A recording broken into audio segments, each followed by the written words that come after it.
What is going on, everybody? I figured I'd go live a couple minutes early.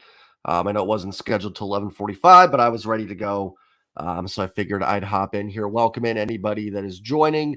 I will apologize if I have to duck out a couple times. I'm watching my youngest right now, so he's just watching a movie, but I may have to kind of be in and out a few times. Get your picks in for the home run contest. Final game of the season. So if you are in here, make your picks known for the contest so that we can get that going and finish it up for the season here. Yeah, we'll finish up the season, have some fun. This will kind of be a stream that's all about you guys and everything like that. If you're new here, hit the like button, hit the subscribe button. I'm 97 subs away from 2,500. So hopefully that will be accomplished or gained today for the game. So welcome in everybody to the stream. Final game of the season. Fortunately, nothing on the line for the Mariners today. Just Roof is in. Let me get my headphones on. Hold on, Roof. Hold up. Hold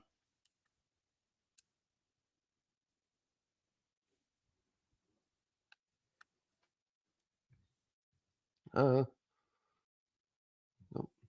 Guess maybe he's not in yet. But Rooftop may be joining us off and on. I know he's got some work to do, but figured we'd finish off the season, just having a good time. Hope everyone's having a good Sunday. Get your picks in for the home run contest.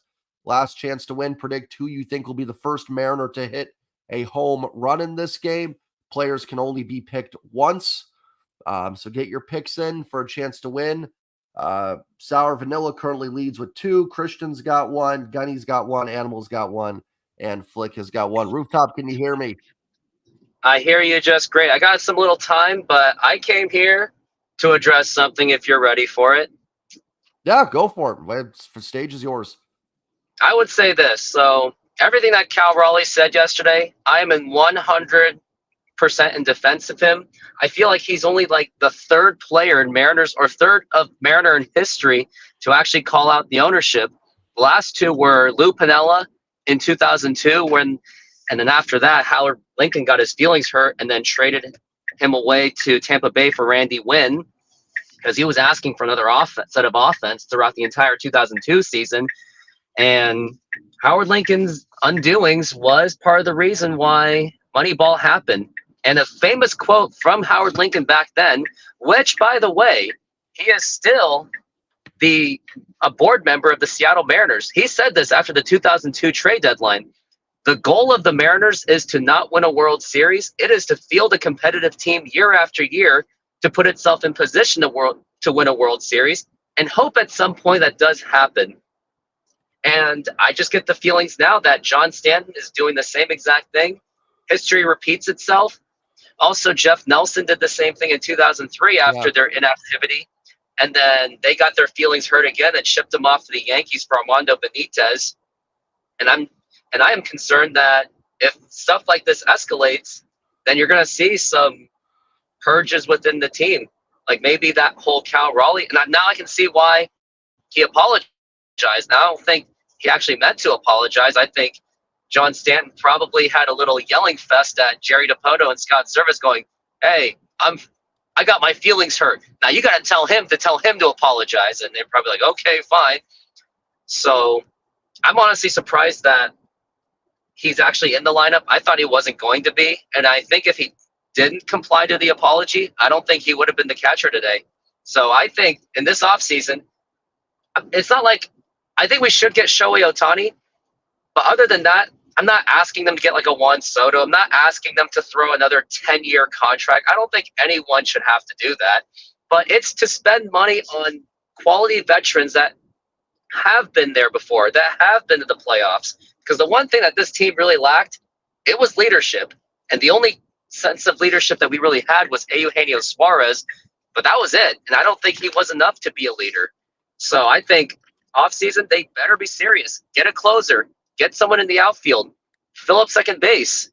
There's a lot of work to do because in the past offseason, their cheapness really did backfire because we saw the Texas Rangers go out and get Jacob deGrom.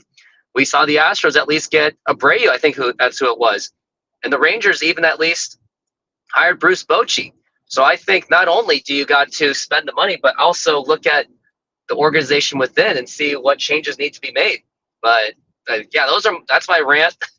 And honestly, I'm kind of happy the Mariners missed the playoffs just because, one, I think they would have been shelled in the playoffs anyway, and two, maybe, and I'm just being delusional, maybe this backlash that John Stanton is getting maybe will be enough.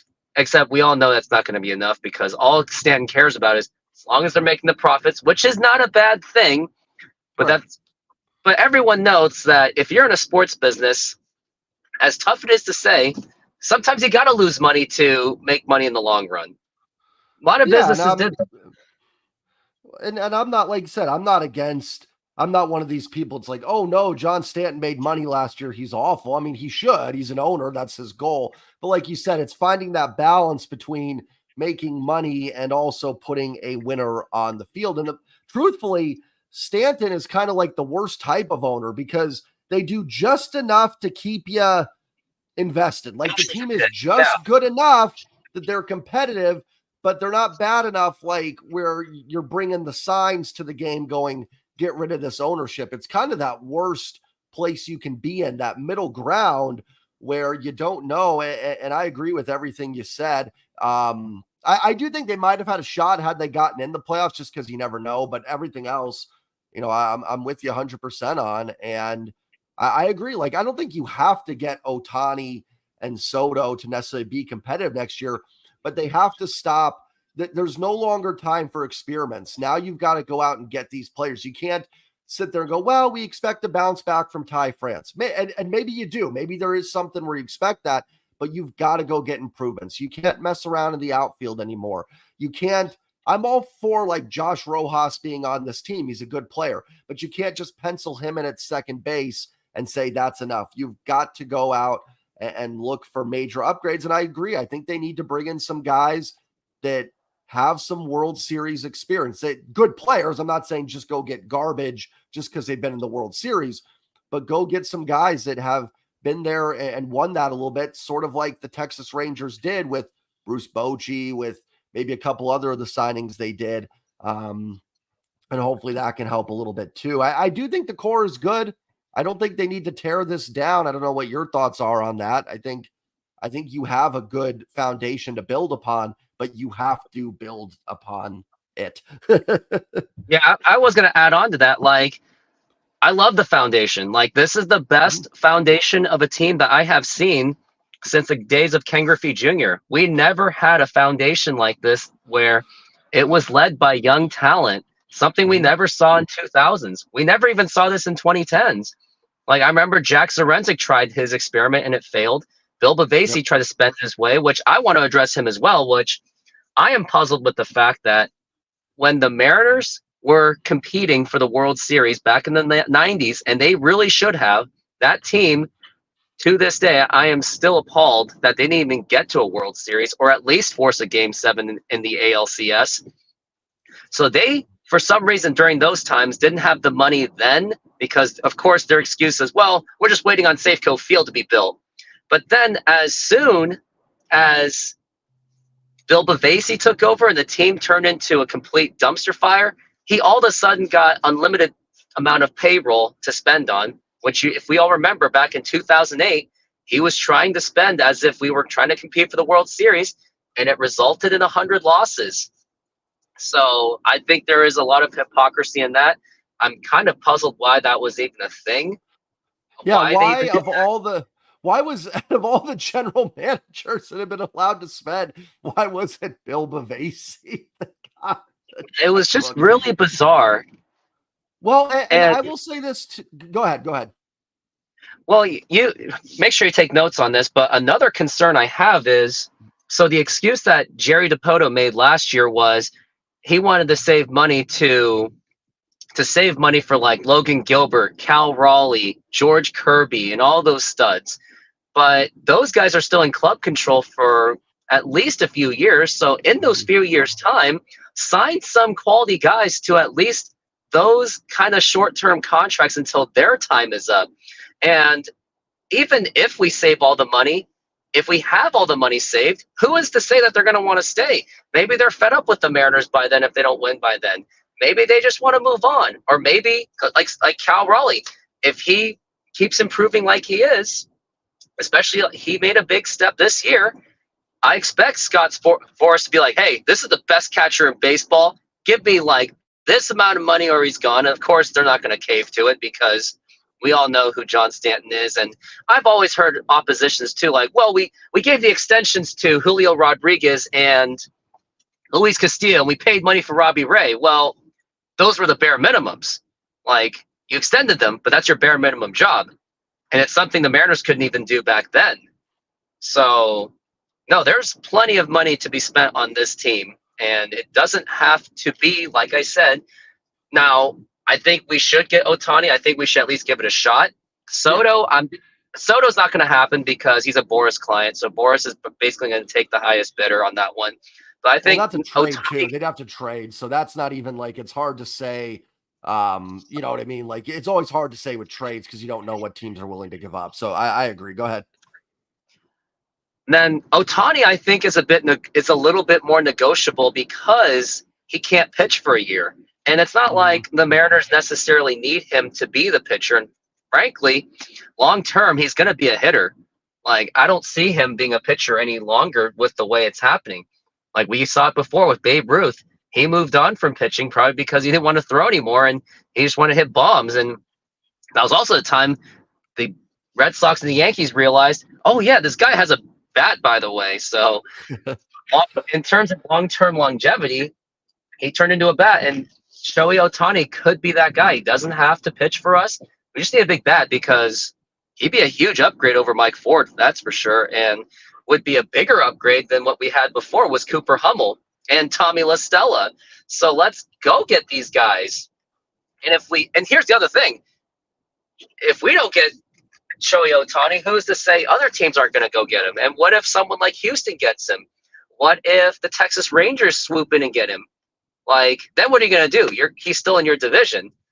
And all you're going to say is, well, we can just moneyball our way through it because that's what John Stanton liked to do. And I know I'm going on a rant, but I will also say this. The 2001 Mariners did the whole moneyball thing before it was cool to do it, because I remember when they got lucky with Brett Boone with that 1-year contract. It was like a 1-year, $3 million, and replaced basically A-Rod's offense. That gave that ownership a huge amount of ego to say, oh yeah, we can just go cheap ball our way through it. But sometimes it doesn't always work that way. You can't always just go moneyballing, because if it really worked, Oakland A's would have a World Series right now. Well, and I'm going to get some comments here real quick.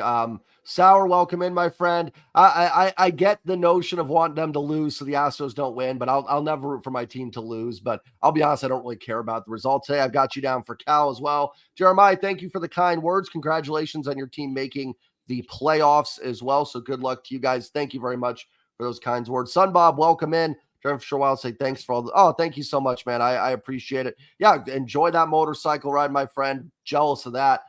Don't expect a ton of people in here necessarily, so enjoy your guys' Sunday. And yeah, Roof, to your point, like, you know, the A's had to do it because their payroll was $30, you know, and it's like they had no choice but to do that. The Mariners, and you made a really good, and you made a really good point too about like saving money for guys like Kirby, Logan, Cal, whoever else Jerry mentioned. And I think that's a fair point. I don't expect them to go out and sign every free agent. But like you said, the problem is if you don't win, then are those guys going to want to stay when it comes time for them to sign the contract? So like you've got to do something. And some of my concern too, not to pull away blame from Stanton, but you know, maybe some of this is Jerry also. And I've defended Jerry and I think he's done a good job, but it sounds like they were willing. It sounds like they were willing to go after Chris Bryant and Trevor Story in free agency, which would have been a disaster had they got those guys. So some of it is Stanton, but is some of it Jerry not identifying the right talent either? Remember, Robbie Ray came to them. If you remember, I think Robbie Ray's agent reached out to the Mariners that he wanted to go there. So that's kind of how that came to fruition. I think what it was too was, this is a very touchy subject to some, but let's all not forget that the Toronto Blue Jays in Toronto did have the COVID vaccine mandates. And if we all remember correctly, Robbie Ray refused to take one. And if he stayed in Toronto, he would have been forced to miss all the home games. Oh And yeah, I'm sure of that. I guess he saw Seattle as like, well, it was like one of those few teams I was willing to take on him because remember, it was a very sensitive subject at the time. Even at the point where the Yankees were like, "Oh, should we give Judge an extension because they were facing like pressure probably from the public. Yeah, we can't get this kind of guy." Now I know it's a huge touchy subject, so I don't want to get too much into it, but yeah, now to think of it, we kind of did get lucky with Robbie Ray, and maybe he just overachieved. I looked at his numbers; it's not like he's superstar level. He's good, but he was one of those guys that was kind of easier to get. But come next season, But and I did look at the free agent market, not too impressed, but we don't. But there's still ways to salvage it for sure. well, and honestly, I'm going to say this. Like, let me get to a couple questions here real quick. Sauer, do you think they were most profitable franchise because they don't spend money, just keep bringing profit? A little bit of both. And I don't begrudge the Mariners being profitable in any way. Like, I'm all for John Stanton can make his money. The point of buying a team is to make money. But if you're going to do that, you better be putting playoff teams and division champions on the field. So I think it's a little bit of both, to answer the question. Hannah, welcome in.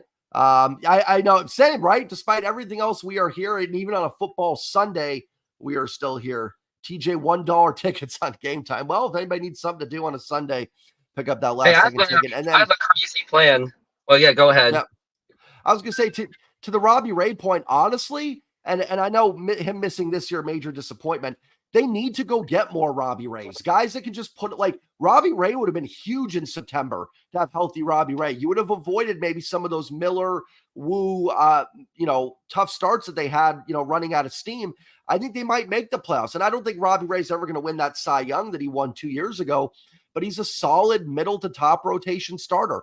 I'm all for this team right now. Listen, if they were 20 games under 500, you should not be overpaying free agents to just put you there. Yeah. This team is going to win 87, 88 games this year with a plus 100 run differential. Go get mid-level guys that are better than what you have and overpay them. I don't care if you overpay.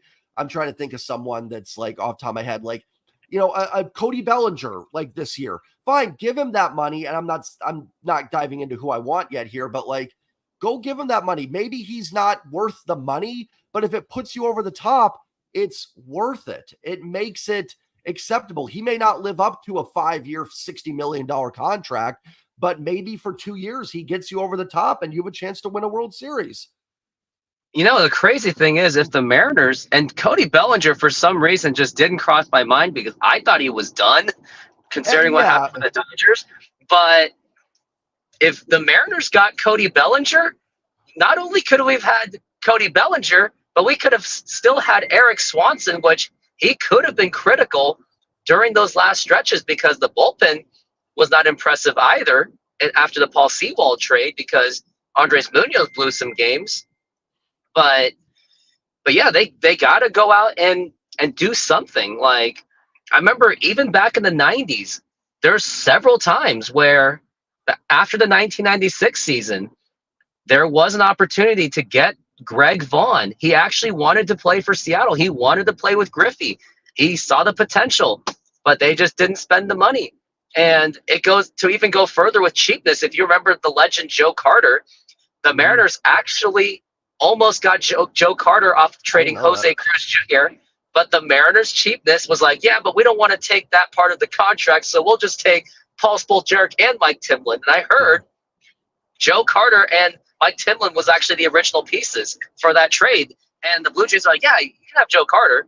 But yeah, and so it would have been nice to have Joe Carter in left field rather than Roberto Kelly. How do I remember this? I don't know because I'm the nerdiest Mariner fan possible. And I feel like in this offseason, I really need to show that I am a Mariners history nerd because Cal Raleigh's thing with John Stanton gave me a couple ideas, like talking about past Mariners ownership and competence. And the only good thing out of it is it may help my content to just keep exposing these people and basically preach that history does repeat itself. And like I said, my concern is I could see this like 20 years from now. People are going to go, how did we not win a World Series with Julio Rodriguez, Cal Raleigh, Logan Gilbert, Luis Castillo? How did we screw that up? And then we'll say, yeah, but it was cheap ownership. And Yeah, John Stanton's not the sharpest tool in the shed, Yep. or he just doesn't care. Hold on, guys. I got to put it on mute just for a second. I will be right back. For everybody to know, I'm watching my youngest kid right now. So give me 1 second, everybody. I will be right back. Where is the... Now I can't find a mute button. There.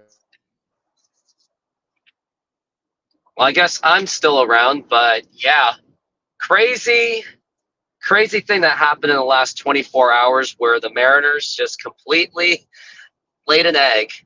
And a lot of it, if you think about it, Mariners were absolutely unprepared for this. They were absolutely unprepared. I had a video back in December 5th of 2022 stating that the Mariners need to do more in the offseason because getting Teoscar Hernandez and Trevor Gott and Topa, I knew it wasn't going to be enough. And as much as I like Topa and any other team, he is maybe a mid-level bullpen at best if he was on any other team. I mean, good for the Mariners getting him on the cheap, but they got to find someone that's in the bullpen. And, yeah. Oh, no, I was going to say, William, welcome in. Thank you for joining on the last day. Trevor, good to see you in here as well. And, that's the thing. Like, and listen, I want to be very clear too, before, as we're bashing Stanton, and rightfully so, the players also did not perform in September. Like Luis Castillo pooped the bed for his last 2 starts, that if he pitches well, and I'm not bashing Castillo. He had a solid year. Julio had a solid year. But I will say too, like, despite all that, this division was there to be won. And the players did. It's kind of like it goes to everybody. This not making the playoffs this year, I think it's ownership, front office, coaching staff, and players all kind of can split the bill, whatever word I'm looking for. And trust me, I'm not going to defend John Stanton at all. I think he's been awful for this organization, and I would love to have new ownership come in here. But, and that's the one thing I will say about Cal's comments is I wish he would have added that the players need to play better in September. Like, his comments are correct, but I think he could have thrown in, like, and on the field, we just were not good enough for September. They were all, we can all, at this point, because of this whole John Stanton thing, I'm actually willing to say that the Mariners were set up for failure. Like, I was very concerned that this was going to happen. I was very concerned, especially when we saw everyone else do it. Like, hell, Mariners could have gotten out and got Kendall Graveman since the Chicago White Sox were willing to give him up. And it's not like they were asking for so much, but I guess them and Graveman had a little thing. And then the other thing is, go ahead. My ambitious plan, I have a very ambitious plan. If both of our YouTube channels somehow get bigger than Mr. Beast, we're going to buy this team. We're going to run it the way we want to. We're going to run it. Amen. Plus, for our YouTube channels, we'll just hire someone else to run it by that point. So we don't have to worry about, quote, not having enough money. Now I understand that running a business is tough. Hey, I help run a business with someone, but the thing is, there's a lot of businesses out there where you're not always in there just for the money. Sometimes you do it because you love the product.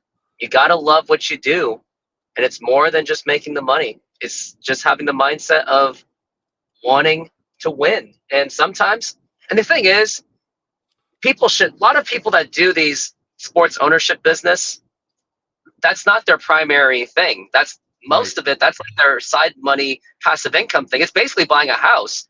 And the only time you actually make money is when you sell it at the end of the day, once the value is up. And the value still continues to increase. So for anyone that wants to be an owner, don't expect to make any money. Like, treat it as if it's an investment project, like for your house.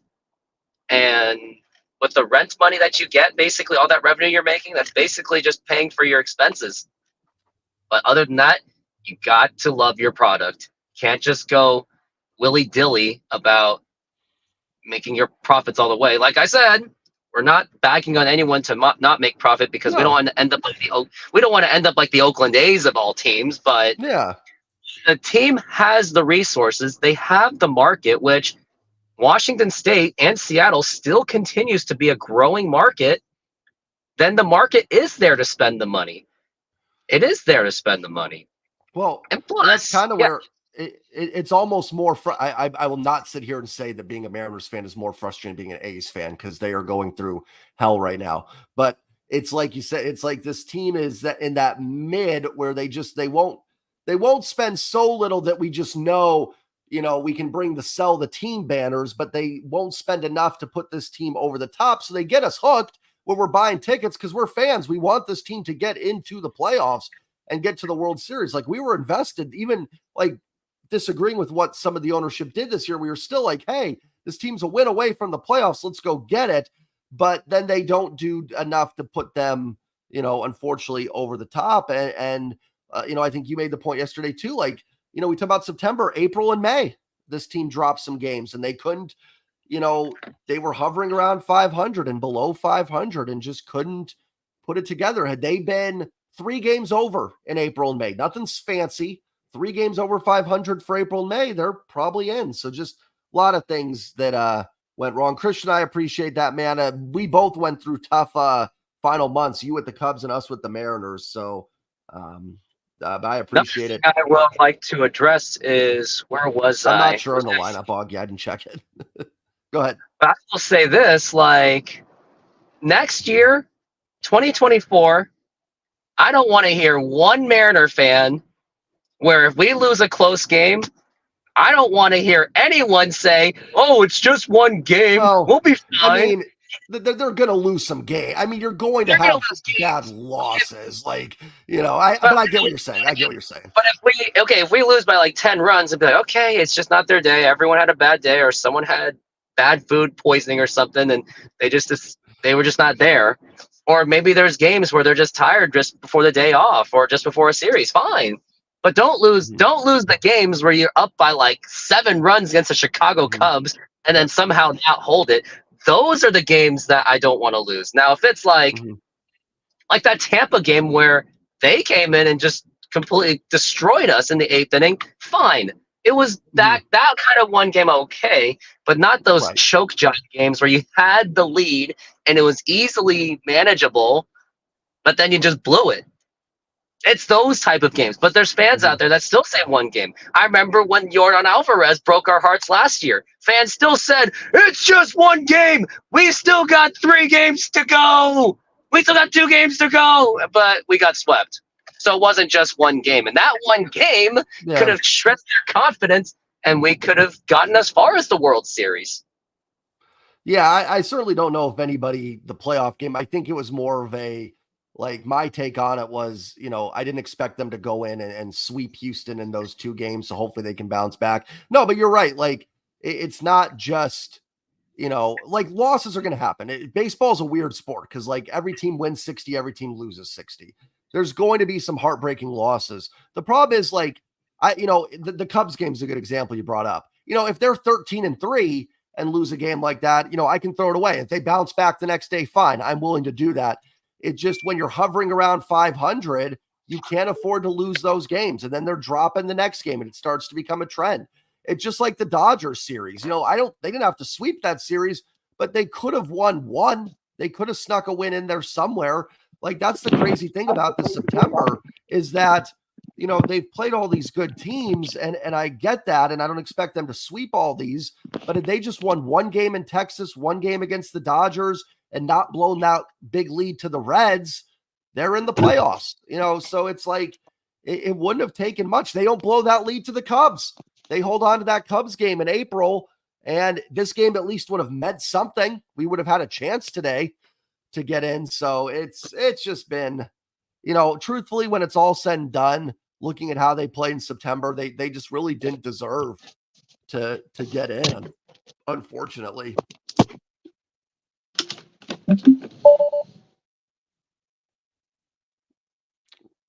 Rooftop must have thrown his phone in disgust at the team. But I'll get to some comments real quick. Augie, you asked about the lineup. I think everybody's in. The only guy not in is Teoscar Hernandez. But everybody seems to be playing, which I'm actually surprised at. I would have thought for sure Cal would have had the day off. Nothing to do with the comments, but he's caught like 9 games in a row. So I kind of figured that Cal would get the day off today. But, he may end up playing half day games. Yeah, the Angels game. Yep, good call, TJ. I think we should absolutely 100% have I want to do a post Mariners season show where we talk about what went great, what went wrong, what must they do next. I think that'd be a great show to do. And turns out that the algorithm's still there for the Mariners because now people are going to want to see who talks about how bad this management is. So there is a silver lining for us where we still have plenty of content for the Mariners to go over. And this is going to be a hot off season. Big off season. This is truly, like, in my opinion, the make or break off season for this organization. I mean, I can't do anything about the ownerships. So, I mean, that's just what it is. But for Jerry, Justin, the front office, I think it is absolutely. Oh, John, thank you so much for the super chat, my friend. Org spent biggest offseason. Alonso, Soto, Otani, Snell, and Yamamoto to be at depth. Listen, if they did all that, John, I would absolutely love it. I don't think they're going to get all of those guys, but I definitely agree they need to spend. Even if it's, I can't believe I'm saying this, I don't want to say mediocre, but even if it's overpaying some guys, I'm okay with it if it puts you over the top. I am okay. As long as it is, yep. But thank you, John, for that super chat, man. I truly appreciate that. I will try to get to every comment. Super chats are the best way to guarantee your comment to be read. We are about ready for baseball here. George Kirby is taking them out. Roof, are you able to watch it, or you don't quit your day job right now? I'm in that don't quit your day job. I mean, I was originally going to stream it on my end, but I realized that if I'm off and off willy-dilly, it would just look completely just unprofessional. So I just decided to just hop in once in a while. So whenever I have free time throughout this day, I will hop there and there, but I'm not going to be able to basically you're my play-by-play. Gotcha. All right. Well, we are about ready for baseball. Final game of the year. Thank you so much to everybody that's joining right now. I know it's a football Sunday and the Mariners are eliminated, but thank you guys all for your support for my channel this year. Means a lot to me. Just everybody in here right now. You guys are awesome. Support my channel. Go sub Rooftop Sports as well. We've done a lot of collabs this year. It's been a lot of fun. Getting to know him and getting it was the best things I've ever did this season was to cover a team that I love. And although I am still grinding, still growing on it, this is something I still want to do because I want what we're both doing is now. What time does the game start? Right now it's like first pitch time. Well, before we get to first pitch, our goals are to provide a play-by-play in our perspective, because maybe sometimes we don't want to hear the Dave Sims and Aaron Goldsmith and Rick Riz. I love Rick Riz, but sometimes play-by-play in a fan's perspective could be beneficial, and especially for those that don't want to spend subscription money on radio or sit in their cars. Yep. Yeah. I've actually had a lot of people say they've used us or me or you for the play-by-play. Let me get to this comment right here. I would say the thing succeed. Yeah, I mean, the thing with Julio this year, as we are ready for baseball, is just the consistency. I love Julio's season overall was fine, but I'd like to see that not just be from one really hot month and then a few other okay months. He's just got to get it consistent throughout the year. We are ready for baseball. George Kirby's first pitch is a swung on. It's a line drive into left field, caught by Dom Canzone for out number 1. One down. Where was Dom Canzone in this last stretch, too? You know what, though? Dom Canzone was non-existent. I honestly kind of, until I saw the name in the lineup, I was like, oh, yeah, Dom Canzone. The problem, he was pretty bad in September, too. Just everybody really fell on their face. Here is Corey Seager stepping in. 1 pitch, 1 out for Mr. Kirby. Let's see if we can finish off with a W. I know I have some Astros fan subs, so they might be checking in here for their division title. That's outside 1-0 to Seager. Looks like a cool afternoon in Seattle. A lot of jackets and long Beautiful sleeves. weather. I can It just looks see like it. it. I'm looking outside and it's just gorgeous. Yeah, it looks like a pretty good day for some It's your baseball. classic Seattle weather. And The 1-0. also, my Oh, back one YouTube again. channel algorithm is a huge Astro fan because it has Astro fans. So just by that, I am forced to cover Astro games throughout the playoffs. Yes, Hannah, me as well, but thank you for joining us today. And Hannah, giving us the football updates on a football Sunday. Jacksonville took care of Atlanta. The Toy Story game. That's right. It's popped up to left field. Mr. Canzone has been busy today. He makes a catch for 2 outs. I am going to pull up the ESPN tab because I want to keep tabs on the football games today. Seahawks are playing tomorrow. That's really the only reason I'm doing the stream today, is just because there was no Seahawks game to watch. So we've got Buffalo taking care of Miami. The Bears beating up on the Broncos. Ravens are kicking. Wow, the Bengals are getting beat up by the Titans. Rams looking good. Eagles winning. How are my Browns doing? Your Browns are losing 21-3, but Watson was out today. Yeah, they still would lose with Watson. Here is Mitch Garver. Line drive down the line. That's going to be foul. 1-0. Guys, still get your picks in for the home run contest. Right now, Sauer is in for Cal, and that's the only pick. And Sauer, if nobody else makes a pick, you will win by default. So get your picks in before the Mariners come up to bat. Yeah, I agree. Not a good look for the Broncos at all. They've been a mess. That's outside to Garver, 1-1. Houston takes a 2-0 first inning lead on the Diamondbacks. So they are definitely keeping tabs on the Mariners game. So we probably would have been eliminated anyway just by that. Yeah, true. Well, and that's the thing. This team put themselves in a spot, as Garver fouls it back, where they had to sweep the Rangers, and there's a decent chance. Now, they could have also gotten in had Toronto. If the Mariners had won yesterday and Toronto loses today. But had the Mariners just win one game against Los Angeles and the Texas Rangers in Texas. Yeah. We're in a division. And they put themselves in a spot where they had to sweep a really good Rangers team, and that wasn't even guaranteed to get it done. So, they put themselves here. The 1-2 to Garver swung on and missed. A quick first inning for Mr. George Kirby. We'll head to the bottom of the first. It's the Rangers, nothing. The Mariners coming up. Yep. What an inning that was. If only we had an inning like that yesterday. Well, the first inning was pretty good. but hey, just don't worry about the whole thing where everything led up to it. But it was just that one game in April. They were going to bounce back anyway. I'm just speaking for those Mariner fans that think that way. I mean, it's such a frustrating season because in some regards, they did bounce back from it. They got it going in August, and then all they needed to do was play 500 in September. And that's why I come down to, it's just the microcosm of everything. It's some of those games in April and May that they had that they blew. Those would have been pivotal in September. It's the play in September. It's really, there's no one answer. It's all of it. It's a microcosm of all of it. It's not yesterday. That if they win today, they win 3 out of 4 from Texas. That's a good series. But like you said, it's that getting swept at Texas, getting swept against the Dodgers. TJ made a point in the comments. That Angels game where they had the bases loaded, nobody out in the bottom of the 9th. The Nationals game where they had the same.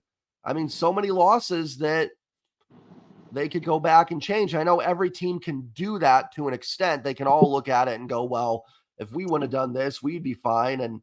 But it's frustrating. They had a great August, but you can't be carried by 1 month. It's got to be consistent. You just can't. It's true.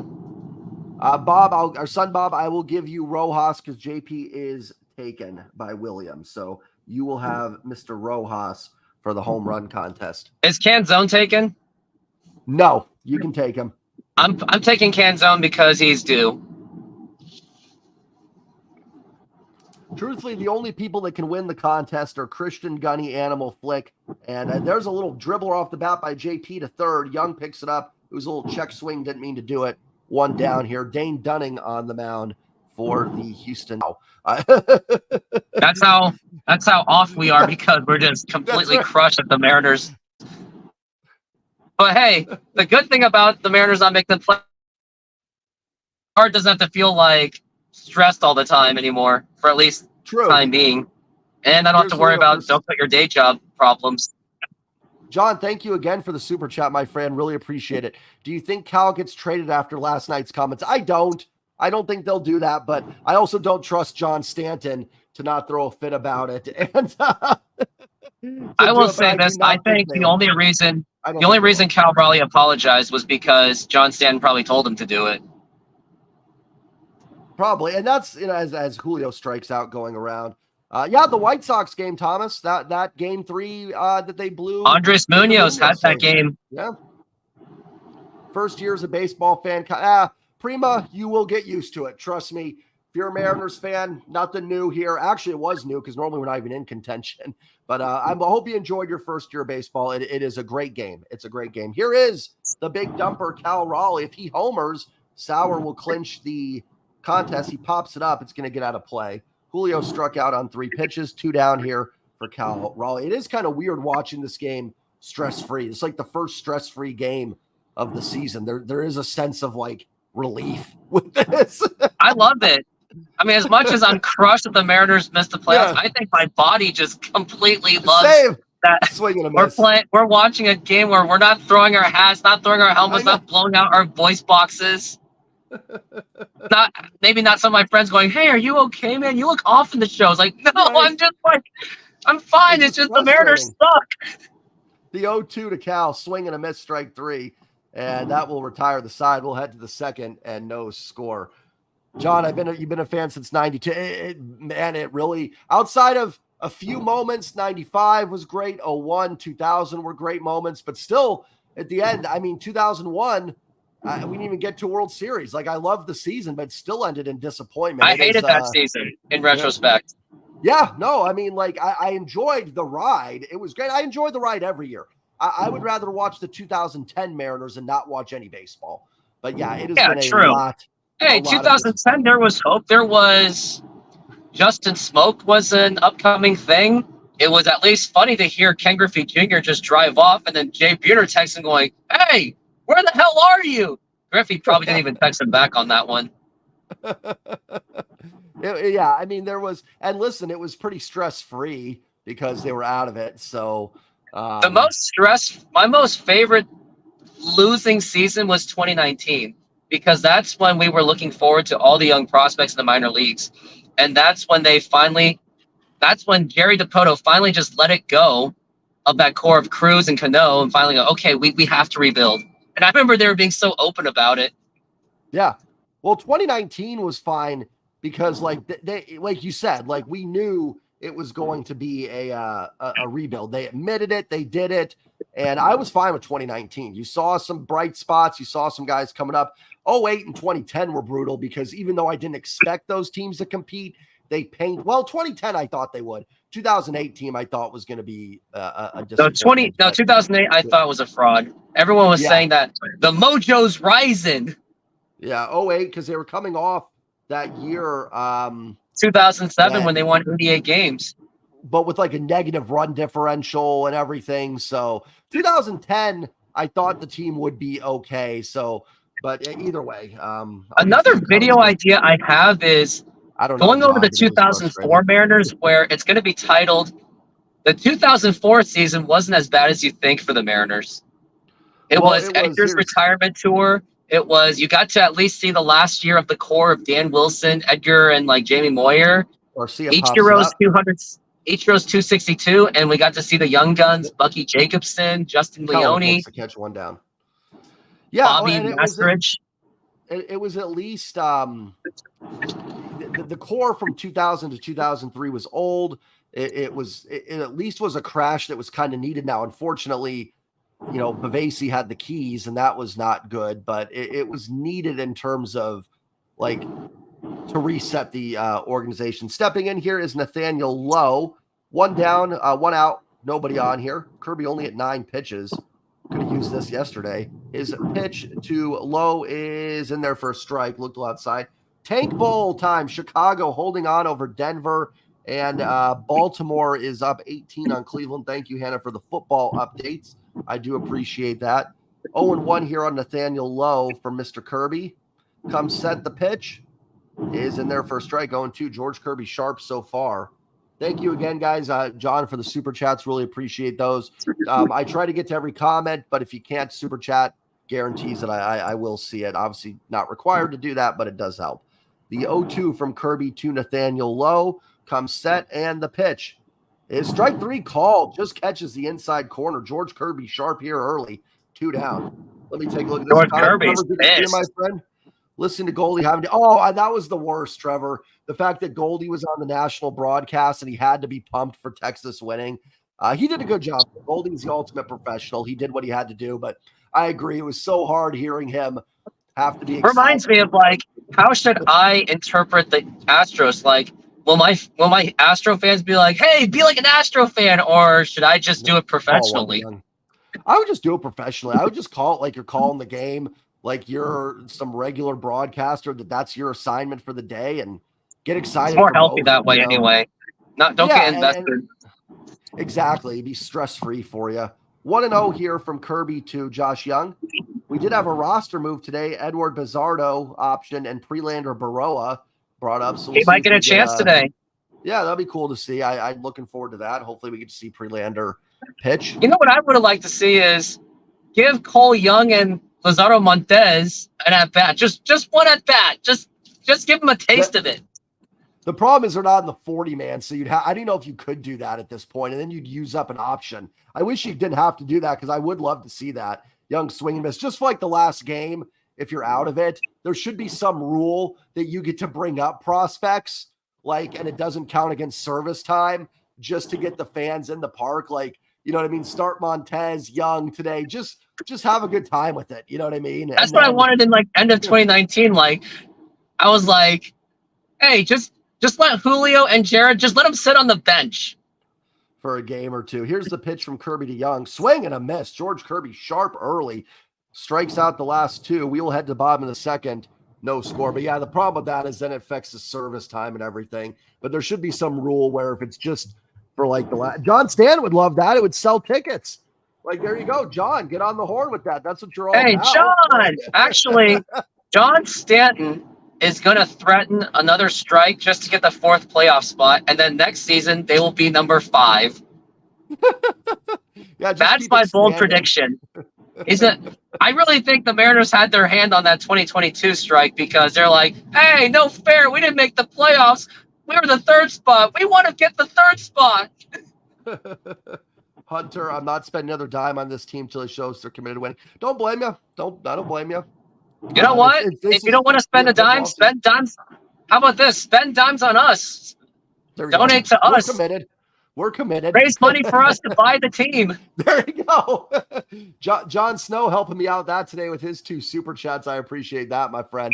So a step closer. 3-0 Astros. TJ wants Mike Ford to go into the Astros don't win the division. I do wonder if they do something weird like that I think they're in it to win it today, but I do wonder that'd be funny if they did that. Tampa Bay taking care of New Orleans 17-6. A little surprising result there. The Bucks off to a good start. Seahawks Giants tomorrow night. And are you going to be on? I don't want to say anything if you're not doing that, but you're doing. I'm going to do it. It's going to be a matter of either I do it with my friend or I do it with the Northwest Sports Fanatics YouTube channel. Cool. It'll be a lot of fun to do it with him. But even with the Seahawks, I am deeply going to miss this Mariners season. I will deeply miss it. But I am looking forward to other opportunities. You're going to the game tomorrow, TJ? That's awesome, man. Have a great time. Enjoy it. Oh, me too. It's sad that it's coming to an end here. Here's Eugenio Suarez. Takes strike 189 from Dane Dunning. 0-1. Bottom of the second, no score here. Rangers trying to win the division. This game does matter. Just unfortunate not to the Mariners. The 0-1, Gino swings and misses 1-1. No outs, nobody on here. Bottom of the second. Gino homered last night. Swing and a miss. Kraken season does start soon. I am unfortunately not. Oh, that's a strikeout? Okay, I guess that was strike 3. I thought it was I'm really off today. I'm sorry, guys. Strike 3. I am not. We're off because the season's over. Yeah, I am. I'm out of shape. I've already lost it. I was going to address. I'm not a Kraken fan. That's the problem, unfortunately, for me with No, Kraken Kraken's too season much of coming an up. animal for me. Yeah, and I'm that's just not my team. I wish it was. Kellenick takes ball one outside, but unfortunately, there are not. G-Man says, "Go M's, go Astros." The resident Astro fan, welcome in, my friend. Hope you're having a good day. Hey, G-Man, just remember, stay Fouled tuned off for my 101. updates on when I cover the Astros games for the playoffs. So I gotta make my Astro fan base happy because I do have them. Even on Twitter, they all love me too, and even Wow, Texas fans. 4-0. Kellenick, a line drive to first. Nathaniel Lowe has it, steps on the bag, 2 down, 4-0. Houston, top of the first. So that game is taking a minute to even get through the first inning. I mean, the D-backs are locked into their spots, so they don't really care. I am curious what Toronto and Tampa Bay are doing, just out of morbid curiosity. It is 1-0 Tampa Bay, and they have runners at the corner. So Probably, the Mariners Toronto is about their seeding. So Toronto has much to play. Toronto has much to play, but Tampa does not. High swings and misses. Well, and here's the thing, too. Toronto also, had the Mariners won, they would have started Kevin Gausman today. They're not because they're locked into a spot. So I can't just say, oh, look, Tampa's winning. The Mariners might have had a shot because they would have played it differently as well. That's the thing as Ty swings and misses 0-2. So a lot of these teams are, you know, that game might have gone differently, but Tampa is winning right now. The 0-2 to Ty France. Line drive into the corner. This is going to get down off the wall. Carter gets it in. Ty's going to have to hold it first because it was hit too hard off the wall. Nice swing there for Ty France. A 2-out single for the Mariners in the bottom of the second. Ty France needs competition. They need to make some upgrades. You can't have. It's really sad that. Go ahead. It's really sad that Evan White just couldn't stay healthy, just couldn't stay in shape or whatever it was. Because if a healthy Evan White could have given Ty France a run for his money, it would have been at least interesting to see. They could have traded each other, like Evan White play first base or Ty France DH or vice versa. That could have been a thing, but I mean, unfortunately, I think Evan White's days are over just by how it's been going. The 1-0 to Canzone, swing and a miss. And here's the thing, going back to what we said.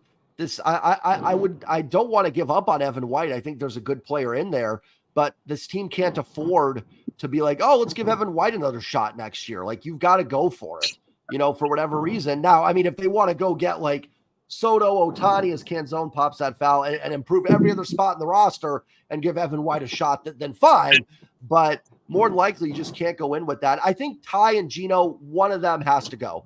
And I'm leaning towards Ty because at least Gino is still a well above average defensive guy with some pop. So that would be my take on that. Tyler Locklear is knocking on the door from AA Arkansas. And he's not exactly a young guy. He's like 20-something, 3 or something. Canzone swings and misses. That will retire the side. Quick inning for Dane Dunning. Works around the Ty France 2-out single. We will head to the top of the third. This game moving very quickly. No score from T-Mobile. Going to get to some comments here because this stream is about you guys. G-Man's excited for your stream. Rooftop. You two may say, thank you, man. I appreciate that, G-Man. Thank you for joining us and being here. So not a lot of people in here. Football Sunday. Kind of figured it might be a slower one. The Tank Bowl is tied. The Broncos and the Seahawks. Broncos and the Bears, are tied at 28. Good game. Sometimes some of the worst teams put on some of the best shows. On a football Sunday, you get some of the best games when you got mid going against because they got no defense. Exactly. So you're going to get the shootout and it's going to be a fun one. So stream. Oh, that's the bot is running. Thank you, Stream Elements, for running that.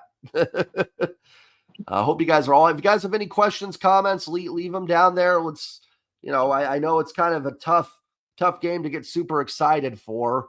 Obviously I'm never going to root for my team to lose. I just can't do it. Life's too short. I don't want something to happen to me. I don't want my last memory to be me rooting against the Mariners. But certainly not as invested in this one as some of the other ones. Texans taking it to the pie. Oh my gosh. Texans taking it to the Steelers. I am all jacked up with my teams today. Irritating Tree is not jacked up about that. No, he is. He's a They diehard have Steelers fan. Steelers have some issues. They have a rough offensive coordinator, and Kenny Pickett hasn't been terrible, but he hasn't shown yet. By the way, sorry to interrupt you there, but Sour Vanilla, if you're still in there, everybody else that picked someone for the contest didn't have a point. So you have won the home run contest, my friend. So I will get with you. Maybe if you have Twitter, maybe DM me on there, and I will get you your prize because no one else can get to your 2 points. So you have won the contest. Oh, Kenny Pickett is hurt. Okay, thank you for that update. Here is Jonah Heim taking strike one. So the tree is even more upset right now. Tree's going to have some words to say. I think he actually made some people that were Steeler haters. I think he turned them into somewhat Steeler fans-ish, or not as much hating. Heim pops it up. Probably. Like, there's always some I have some fans of other teams that I follow, and it's kind of like you respect what they do, so you support like their team a little bit. You know what I mean? You kind of want to see them do well for that person. The 0-2 from Kirby to Jonah Heim. The pitch. Outside ball one. I'm going to be right back. Actually, I'm going to be right back. Just got to check on the little guy, everybody. Rooftop will, he can't watch it, but he'll bring you here for the next couple minutes. Yep, and all I've got is the next couple minutes. So, yeah, unfortunately, I don't have the game on my face because hashtag, well, you know. So, a lot of things to do in the off season. Hopefully we'll have the Tried and I were planning to do maybe something this week where we go over the off season and see what happens or see what they should do. And I'm planning to get some content out there as well. And I know planning's not enough, but some ideas I've got is like Mariners Nostalgics, which I have some going to be re-uploaded. And then other things like what the Mariners should do. I'm also thinking about making a funny video about explaining the Mariners' downfall of September. I have a video idea already lined up. I think I should try. I'm going to try to edit it out tonight. Go for it. Yeah, I'm going to get some notes down for the offseason. Then we can do an offseason collab. Tavares takes outside 1-1. I also, I want to kind of, people were asking me yesterday, like my thoughts on it. I'm like, I want to wait for the season to end. Right now I'm emotional about it. So I'm angry. I want to give it a few days, take a deep breath, and really go over what I think they need to do. So anything I say in here, take with a grain of salt, as Tavares grounds right back to Kirby. Kirby underhands to tie for the second out of the inning. Everything I'm saying is not a grain of salt. No, you're fine. No, you're fine. And honestly, everything I've said, like I stand by. I'm not going to go against it, but until I dive too deep, I want to take a look at the roster, the free agents, and then dive into anything. So you know what I mean? Just my whole, spend money on the mediocre player stuff. I might backtrack on that a little bit, but you know what I mean? Here's Evan Carter. And honestly, as Carter hits a line drive into the gap in right field, Kelenic going back, can't get it. It's off the wall. First hit of the day for the Rangers is a 2-out double from Evan Carter, the rookie. So 2 outs and 1 on here. That will turn it back over to Mr. Marcus Semien. The guy who really has burned the Mariners his entire career. Big time. Trevor did it with Oakland.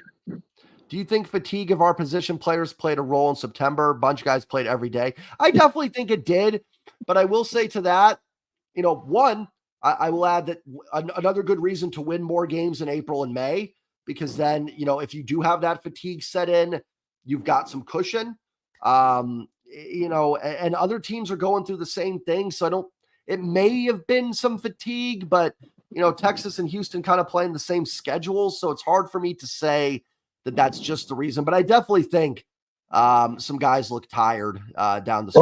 Well, let's not also forget that we also had terrible injuries. Robbie Ray was injured, so that forced Bryce Miller and Brian Wu to step up, and then Dylan Moore and Sam Haggerty were recovering from injuries from the previous season.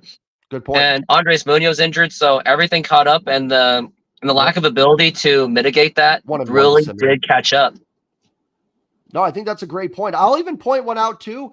I think the Marco Gonzalez injury hurt them. I think a couple of these games down the stretch, it would have been nice to have Marco, on the mound. I think maybe Marco's not great, but I think maybe one of those games At in least on the Texas garbage games where the Mariners already won their first two up games, high and then they're 3-1. just going to get ready for the game after. And then Marco would have been that guy to at least Yeah, rest the other guys. that's a good point. William, in other news, took to oh, nice. That's William. I love it, man. That's a good start to your Sunday. And to take some anger out from the Mariners, 2-1 here on Simeon. Hope you're having a good Sunday, my friend. Good to see you in here. 2-1 from Kirby to Simeon. Comes set. The pitch.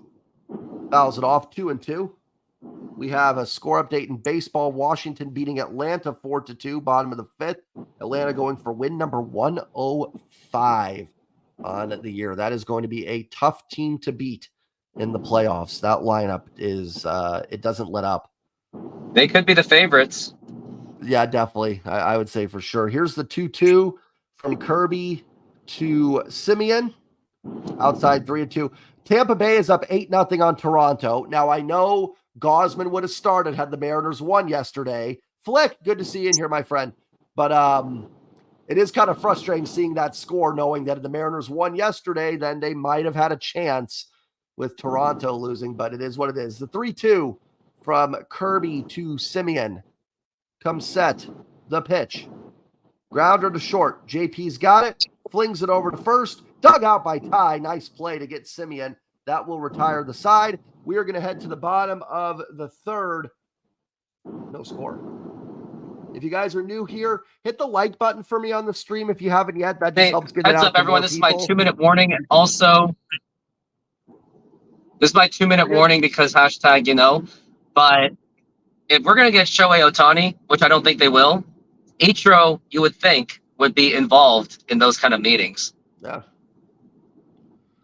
Definitely. It can't hurt. I mean, Ohtani looks like he does love it in Seattle. I mean, now he's a nice guy. He's not going to badmouth the city, but, we'll see. I wish I had faith in this team to do it, to go get Ohtani.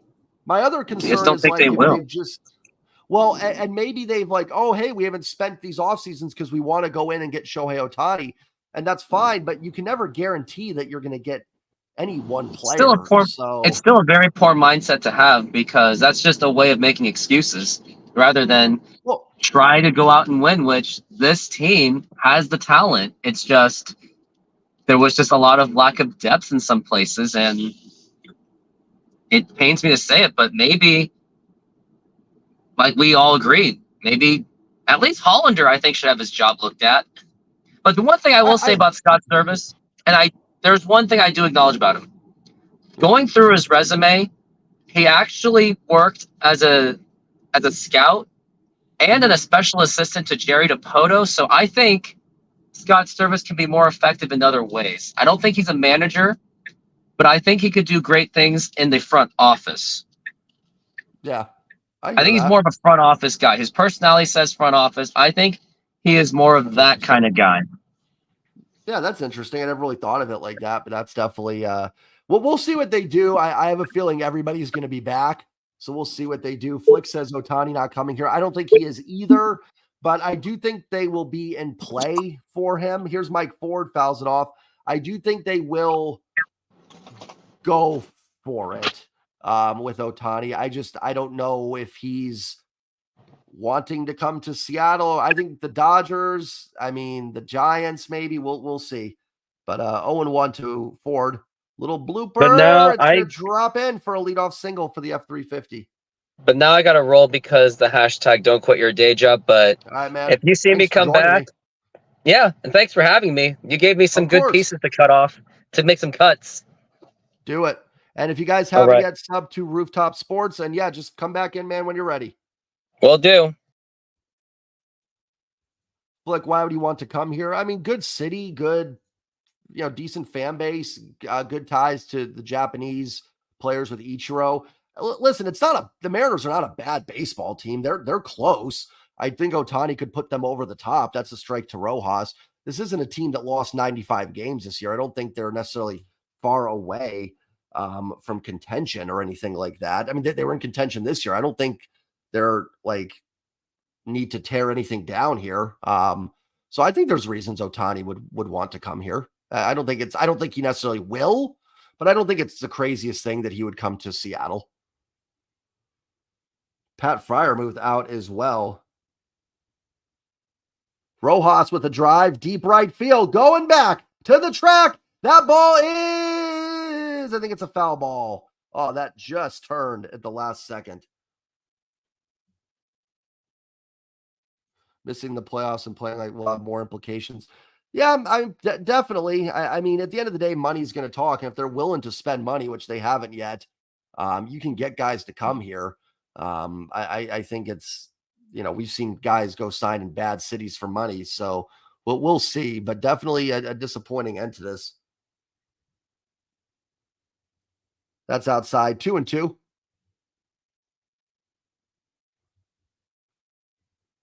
Unless, though, the thing would be that Ohtani would think he has a chance to put the Mariners over the top. That would be kind of the argument for him. The 2-2 to Josh Rojas, the pitch, inside 3-2. Again, I don't think Ohtani's going to end up in Seattle. I don't, but I don't think it's like the craziest thing ever that he would sign there. We want to lose this game. We're not going to throw honestly, TJ, I'm going to be honest. That's grounded foul by Rojas. I don't necessarily want the Astros to win the West, but whatever happens, happens. I get people wanting the Mariners to lose. I'm going to announce the game as if I'm rooting for them, though. I certainly do understand that sentiment, but if the Mariners aren't in, guys, I'm going to level with you. I don't really care who wins. The Astros winning a bunch of World Series wouldn't dilute a Mariners World Series win to me, as Rojas pops it up at 3-2. It's sort of like people say with the Seahawks, like if the Niners win the Super Bowl, would that affect you? I'm like, I don't want them to win, but it wouldn't change how I feel about a Seahawks Super Bowl. So if the Astros get in and win it, then they deserve it. I'm not rooting for them necessarily. I know there's some Astros fans here. You guys are awesome. I love you guys to join me.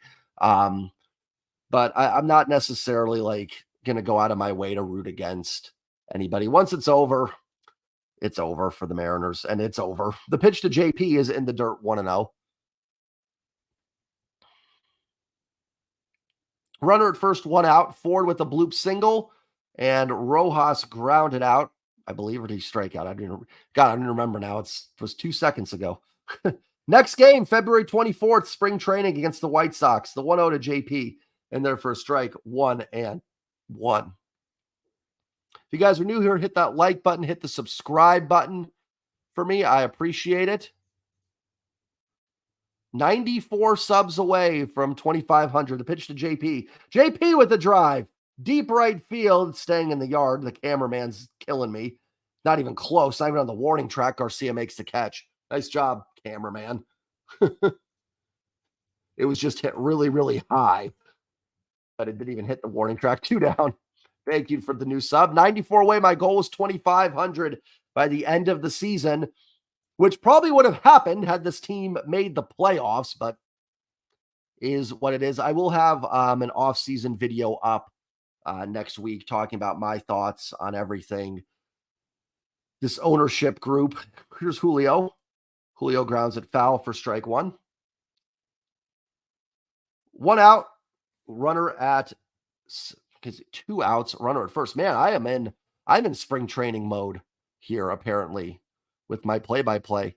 How about the Commanders and the Eagles tied up? Rams beating the Colts, but the Colts are driving. That's good for Seattle. Here is the 0-1 to Julio. The pitch outside 1-1. The Bills destroying the Dolphins 48-20. How about the Titans beating up on the Bengals? Bengals off to a very disappointing start to their season. The Vikings beat the Panthers to get their first win. Carolina falls to 0-4. Yes, bacon, more bacon, please. 2-1. We've got a bacon conversation going on in the chat. I appreciate that. Don't blame me, guys, for not wanting to talk Mariners. 2-1 here from Dane Dunning to Julio. Mike Ford had a leadoff single, and he is still standing at first base. The 2-1 to Julio outside, 3-1. Dane Dunning on the mound for the Rangers. He is at 36 pitches here through 2 2/3. George Kirby's been outstanding so far through 3 innings. Roster move today. Bizzardo sent down. Prelander Baroa up. The 3-1. Julio grounds out to third. Young, nice scoop. Throws over to second in time to get Ford. Nice play there by Josh Young on a tricky hop. Julio grounds out to end the third. We'll head to the fourth. No score. Yeah, I saw that. Denver came. I mean, listen, if anybody's going to out Bronco the Broncos, it's the Bears, because the Bears are a bit of a mess themselves. That game is tied, and the Broncos are driving. So only the Bears would find a way to lose that game. But boy, that game was the mid-off to end. That wasn't even a mid-off. That was just two bad football teams going at it. The funny thing is, Russ has actually been pretty decent this year for the Broncos, but their defense has been historically awful. See what else is going on in football. Ravens taking it to the Browns without Deshaun Watson today. The Colts trying to tie it up against the Rams. The Bucks look like they're going to beat the Saints. Did Derek Carr play in that game? Check here. He did. Derek Carr did play. Not that I think Derek Carr is that good, but Colts have 3rd and goal at the Rams 5. 2-minute warning there. 13 people in here. Hit that like button. Hit the subscribe button for me. I try to read all comments, but if I miss one, just hit that super chat. That helps a lot. I don't think there's enough people in here to worry about that. I think I can get to all the comments, but is what it is. Thank you guys for joining me. I do appreciate it on the last day of the season. For the season finale, I appreciate you all joining me. If the Mariners win, I might have, or the Mariners lose, I might get some very angry. So I had some Astros trolls in the comment section last night cheering on the Mariners to win so that they win the division. Like, I don't really care who wins the division. Most relief appearances in team history. Ed Vandenberg in 82 is tied with Matt Brash. Then Vandenberg in 85. Mark Lowe in 2009. And Justin Topa this year are tops. And Topa wasn't even on the team the first couple weeks. I imagine Matt Brash will not pitch today, though, unfortunately. Here is Corey Seager, swing and a miss over top of a nasty breaking ball from George Kirby. 0-1. Top of the fourth here, Seager will lead it off for the Rangers. The 0-1 from Kirby to Seager, gosh. The 0-1, swing and a foul, 97 inside. Fouled it off himself, 0-2, excuse me. The Colts have scored a touchdown, so they have a chance to tie it up against the Rams. So good news for the NFC West. Broncos take a 3-point lead. Can their defense hold a 3-point lead with a minute and a half against the Bears? We'll see. Broncos take the lead there against Chicago. 0-2 here from Kirby to Seager. Comes set, his 0-2. In the dirt, 1-2. Top of the fourth, no score. Mariners and Rangers. Astros very much rooting for the Mariners here today as they are up big on the Diamondbacks, and that would mean a Mariners win would give the Astros the AL West. Crazy, despite all this, the Astros would win the AL West. The 1-2. Seager fouls that off at 98, 1-2. It'll stay 1-2. So Texas and Houston in. I think all the playoff teams are set. It's just positioning. I saw that Mega Drive. It definitely is upsetting because that means that the Mariners won yesterday. This game could be for the playoffs. The only thing I'll say, though, is had the Mariners won, they would have started Kevin Gausman today. So they didn't start Gausman, saving him for the playoffs. So they might have played that game a little bit differently had the Mariners won. But certainly would have been nice just to have a chance. As a Mariner fan. 2-2 here from Kirby to Seager. Comes set is 2-2. Swing and a miss over the top of a breaking ball for the strikeout. Nice pitch there by George Kirby. He gets Corey Seager 1 down.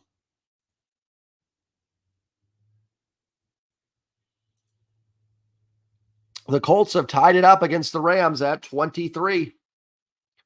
Good news there. If you guys are new here, hit the like button, hit the sub button. 94 subs away from 2,500. It was my goal for the season.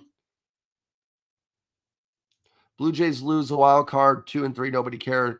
So wait, hold on. Blue Jays lose the wild card 2 and 3. Nobody, don't know who going to be. Mariners decide who. Wait, what? Hold on. I think you may have missed a word in there. Megatron. I'm not really sure what you were saying there, but just retype. Maybe I'm missing something too. 0 and 1 to Mitch Garver. But welcome in. Hope you're having a good day, my friend. That's in there for a strike. 0 and 2. Watson was out, Flick. He was injured, I guess, in practice, but it was not during the game. As far as I know, he did not start. 0 and 2 here on Mitch Garver. Kirby comes set. The pitch. Outside 1 and 2. Garver having a nice season. 19 homers, 50 RBIs. We are in the top of the fourth. No score from T-Mobile. Kirby comes set. His 1-2 pitch. You're good, Flick. No worries, my friend. Happy to help. Swing and a miss by Garver. 2 down. George Kirby really, really sharp today.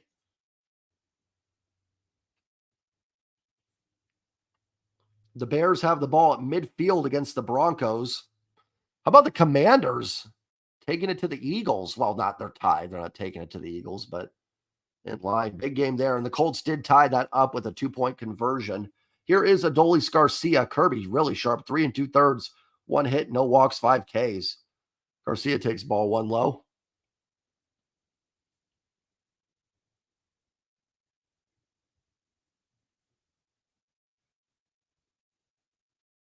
One and 0 on Garcia. 2 outs, nobody on here, top of the fourth. Kirby comes set, his pitch. Drops in there for a strike, 1 and 1.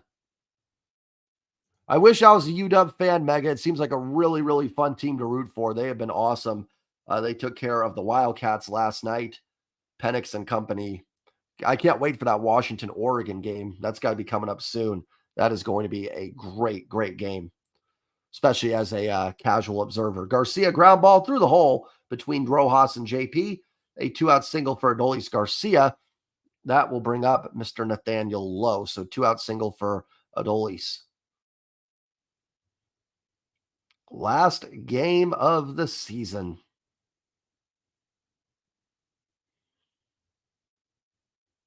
It all ends after this. No postseason for the Mariners. Got that one in there after the 21-year drought. We just were not allowed to have another one.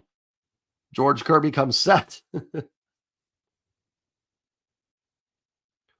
The pitch to Lowe is in there for a strike. It would help. Hey, any NFC team losing is good.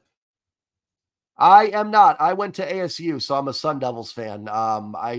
They lost yesterday. I don't watch a ton of. I'm pretty bandwagon with them. If they're good, I'll follow. If they're not, I don't.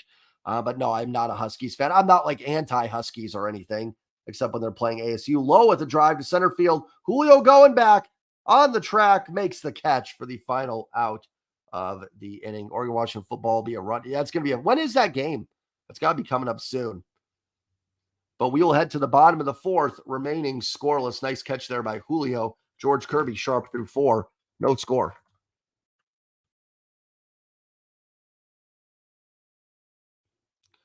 Denver picks it off, so the Broncos, even their defense is able to do something against Justin Fields, and that will end it. So Denver gets a W.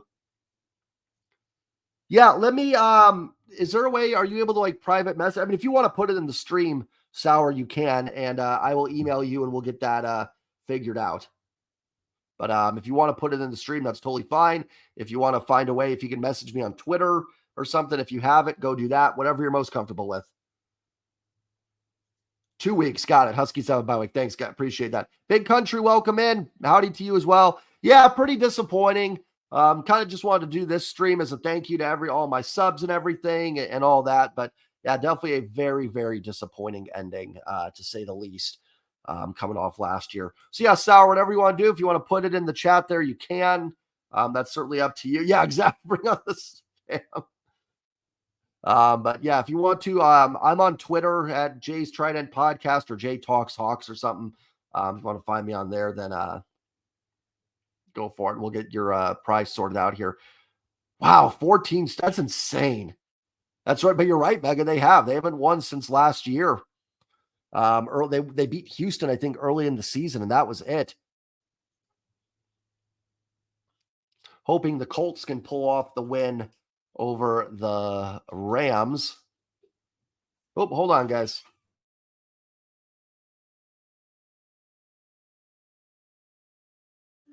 Guys, I'll be right back. Give me 2 minutes.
I am back. Looks like we have one out here as Cal Raleigh made it out.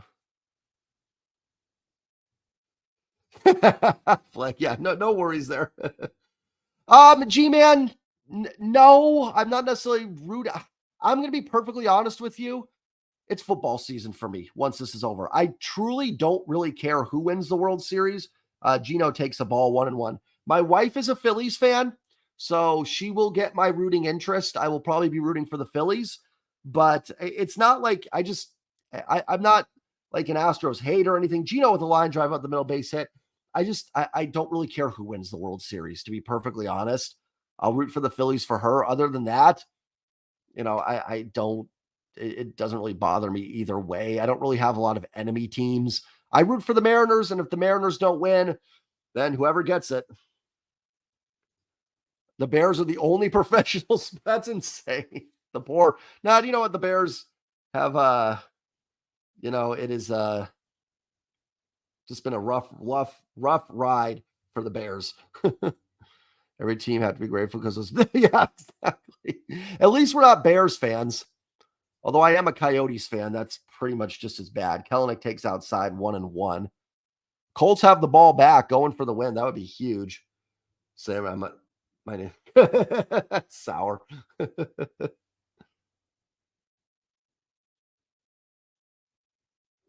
You guys are cracking me up. Kellenick fouls it off 1-2. Congrats on the Texans winning. Yeah, Rooftop's going Astros, so he will definitely be. I'm truly not really rooting for, like I said, the Phillies for my wife. That's about it. 1-2 to Jared Kellenick. Line drive, that gets over the head of the third baseman into left field for a base hit. Mariners have something cooking here with 2 on and 1 out in the bottom of the fourth, and that will bring up Ty Canzone. 14 people in here. Hit the like button, hit the sub button. Appreciate you guys being in here and joining the stream. Hopefully the Mariners can finish with a win. I know some people don't really want them to for certain reasons, which I do understand. That will bring up Ty France. Ty had just missed a home run his last at bat, off the wall single. The pitch to Ty from Dunning is in there for a strike, 0-1.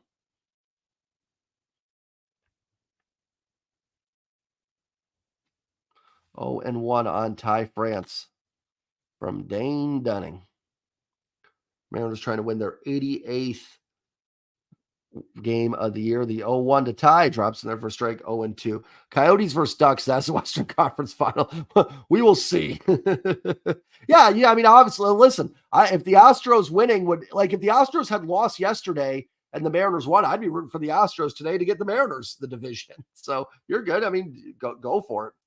Like Canadian free. Well, the Coyotes and Ducks are technically America. Ty grounds it, foul. Still like the Sunday jerseys, like the Road Grays. Yeah, I miss the Road Grays. I don't like that they don't have a gray jersey. The Road Grays are solid. I love the Sunday alternates. The City Connect, I'm or is it City Connect? Yeah, I'm on those. I like the hats and the jersey, not the pants. I like the teal. I like the white. The navy, I'm so far. I'm so on. Truth, like very true. Very true. It is hockey, so it does make it half Canadian, half Russian. The 0-2 to tie is outside 1 and 2. Runners at first and second with one down here, bottom of the fourth. There's a look at Bruce Bochy. Bochy with his really, really big head. He has like the biggest hat size of any manager, I think. He's like an 8 or something like that. The pitch to tie. Did he go? He did not. 2 and 2. Yes, they might be. They might be, G-Man. I've heard Houston's been rumored. Quebec to become the Nordiques again. You know what I mean? So, the Coyotes might not be long for Arizona. The 2-2 to tie France. I mean, they're playing at a college stadium. That's a strike, but it's a little outside. Did not hit his spot, so it's called a ball. 3 and 2. Cannot wait for Monday Night Football tomorrow night. Hawks and G-Men. Looks like the Rams got the ball back somehow. Looks like a punt, so the Colts didn't do anything with the ball. The 3-2 to tie is outside for ball 4. And the Mariners have them loaded here with 1 out for Dominic Canzone. Nice at bat by Ty to load him up. That will bring up Mr. Canzone. Astros fans wondering, the Rangers competing for a division title here. Big game for them. Yeah, I think they would, G-Man. I don't think they'd stick with the Coyotes. I don't know what they do if they went to Houston. Quebec is easy. They just become the Nordiques again. Here comes Mr. Bruce Bochy out to the mound. He has seen enough of Dane Dunning. They've got to win this one for the division. He is going to his bullpen. A lefty, I think that's Martin Perez getting loose. We'll see if we get a pinch hitter here for Canzone, as that's going to do it for Dane Dunning today.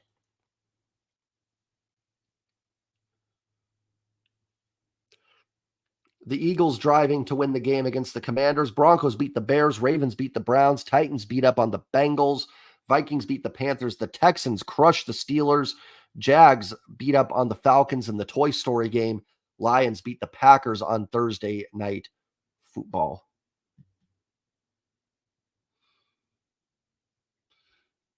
Bases loaded for the Mariners, bottom of the fourth. I got to call my first grand slam on Friday. Maybe I get a chance to do another one.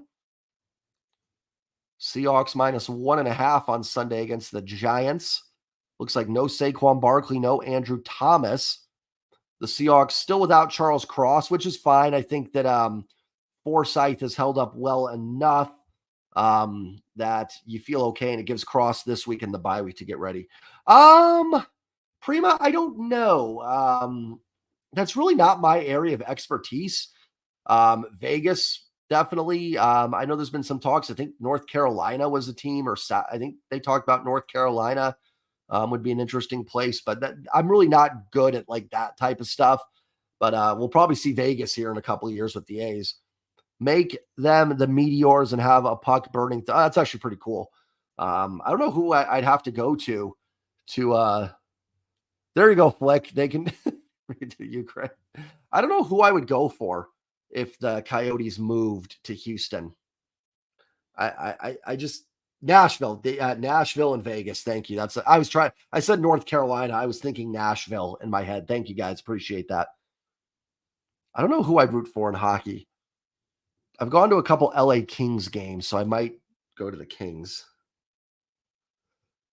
But seriously, yeah, they should be able to put up enough to create a division out there.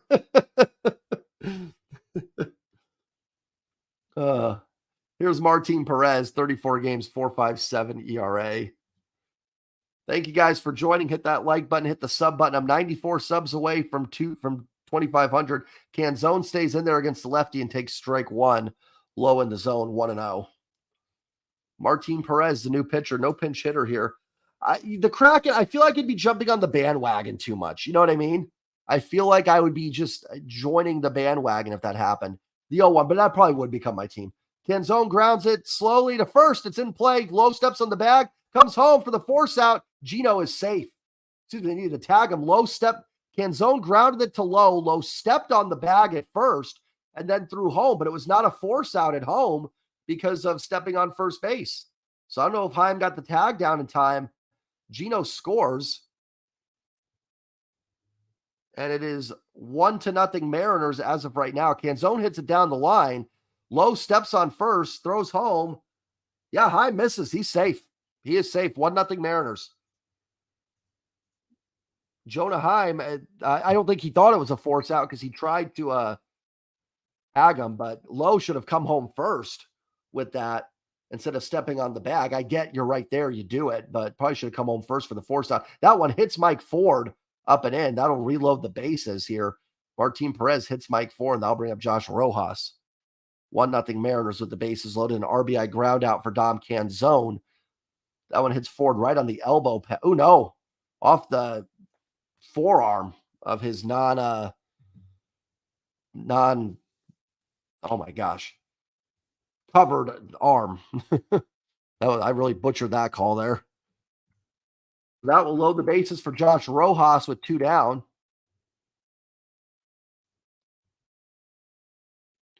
The pitch to Rojas, swing and a miss over the top of a breaking ball.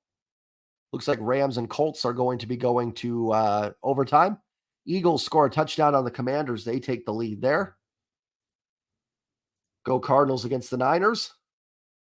Here is the 0-1 from Perez to Rojas. That was a pretty good pitch, but just misses, I guess. Up and in, 1-1. Pretty rough strike zone here. Oh, yeah, flick easily. No, I agree 100%. 1-1 from Perez to Rojas. Perez comes set, his 1-1.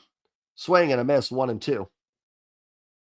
Mariners have a run on a Dom Canzone ground out. Mike Ford was hit by a pitch to reload the bases.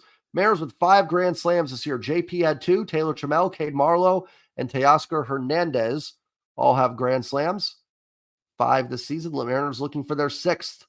The 1-2 to Josh Rojas from Perez. Grounder right to Nathaniel Lowe. At first, he'll step on the bag to retire the side. Mariners do get 1 on the Canzone ground out, and they will head to the 5th with a 1-0 lead on the Rangers.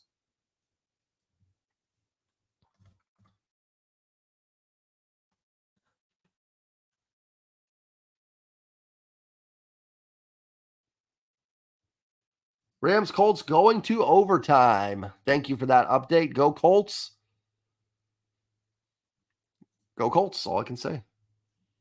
Anytime an AFC team plays an NFC team, it's easy who to root for. You root for the AFC team. Trevor busts out. Let's see. Fun fact: our hitters have been hit by more pitches than Antonio Albini this year because that is they have, and that's why like the whole thing with the Astros, where it's like, oh, you're hitting our guys. Like you've hit way more Mariners hitters than we've hit of yours. And Ty has just been, like you said, a literal magnet. I wonder sometimes if Ty's elbow thing has something magnetic in his in there. Because, man, the Mariners have been hit by a lot of pitches, which I'm okay with as long as no one gets hurt and it can lead to some run. 1-0 Mariners heading to the 5th here, trying to finish with 88 wins. There was a time when I would have been desperate for an 88-win season. But unfortunately, not enough this year. Not really a lot at stake here for the playoffs in the final day. The AL West still up for grabs. I think that's about it in terms of playoffs on baseball's final day. I think we have every spot clinched. I don't think there's a team that can get in that's on the outside looking in right now. The Mariners would have been the closest had they won yesterday, would have still had some hope. 1-0. We head to the 5th.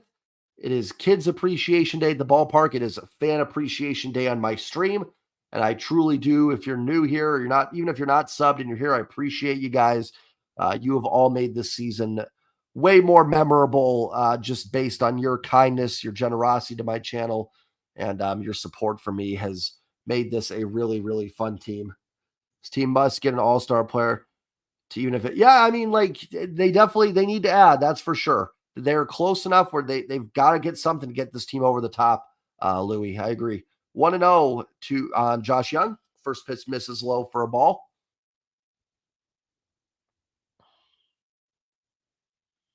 1-0 from George Kirby on Josh Young. The pitch misses down low. 2-0. Top of the fifth. 1-0 Mariners. George Kirby only at 47 pitches, so his pitch count is just fine. Young 267, 23 homers, 70 RBIs. Question goes to the chat as well. Per league, 4 divisions. Question per league, 4 divisions of 4 NFL style, 2 divisions. Oh, for baseball, I like the way it is. I would keep it. I would keep it kind of the same football format they have it. Josh Young grounder to JP. He fires it over to Ty for out number 1. I don't like too many teams getting in. I think it dilutes the playoffs a little bit.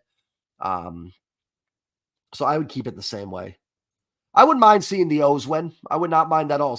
Big shame about Felix Bautista being out for this year and then also likely all of next year with Tommy John. That's going to hurt them big time, missing their horse in the back end of the bullpen. But yeah, I wouldn't mind seeing the O's win it. Yeah, I think the O's are a team that I would honestly for me as Heim swings and misses. O's, Phillies for the misses. Diamondbacks, I'd be fine seeing Paul win. Marlins, Brewers, in the AL, Baltimore, Tampa, whatever, his Heim fouls it off 0-2. But I also just don't care all that much. Well, we definitely won't have the Yankees winning it this year, that's for sure. Going to be an interesting offseason for the Yankees. See what they want to do. The 0-2. Heim, line drive up the middle for a base hit. An 0-2 single for Jonah Heim, who has just been a Mariner killer since going to Texas. 1 out, 1 on.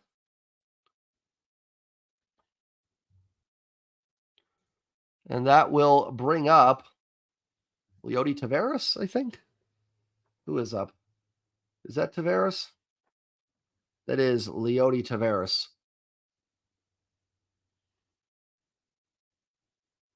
Kirby comes set. His pitch to Taveras is outside for ball. I'm going to be right back, guys. I'm just going to grab a little bit of water. I'll be right back, everybody.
Looks like a double play ends the inning here, so we're going to head to the bottom of the fifth. 1-0. So Jay, the Mariners missing the playoffs is a good thing. His team still is not good enough for our own strength. Let us down. People need to be helped. I mean, to some extent, I don't think you're wrong. Like Rodney, I get where you're coming from. I think long term you're probably right. In the short term, it sucks. I want them in the playoffs. Sat through 21 years of no playoffs. Got one, wanted it again. But I think long term, you may be right. It may hopefully forces this ownership group in this front office to look at this and go, hey, what we did last offseason wasn't enough. And I defended their offseason. And listen, I think they got a little bit unlucky with Colton Wong and AJ Pollock being complete trash. I didn't expect them to be that bad, but it's time to go get the difference makers. It is time to help get this core over the top. You need big names. I'm not saying you just spend money no matter what, but they need to go out there and invest in some guys that are proven winners, proven players, and win. So stick with the Twins. Oh yeah, the Twins would be fun too. I wouldn't mind seeing the Twins do it. It's crazy. Yeah, I mean, certainly part of it, the Mariners would be um benefited to play in another division, that's for sure. Care about the playoffs and won a World Series, getting playoffs. Well, yeah, I mean, but you got to win a World Series, you got to get in the playoffs first. You can never guarantee a World Series. There's nothing you can do to guarantee it. I'm certainly disappointed they're not going to be in the playoffs regardless, but I think long term you are right that it hopefully forces this team to go a little bit further and go a little bit more all in.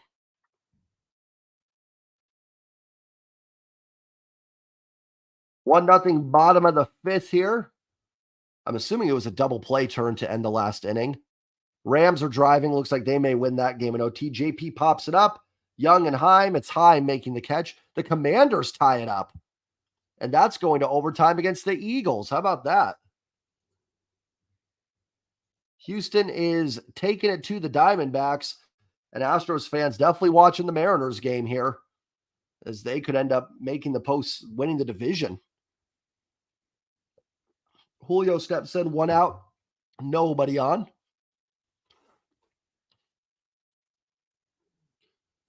I saw a flick. I just saw they as Julio sends the ball to the second baseman Simeon over to low for the second out. Yeah, that's crazy. Was it a crazy touchdown? I saw they kicked the extra point the last second. Go Mariners. We got the Astros fans in here, Repo.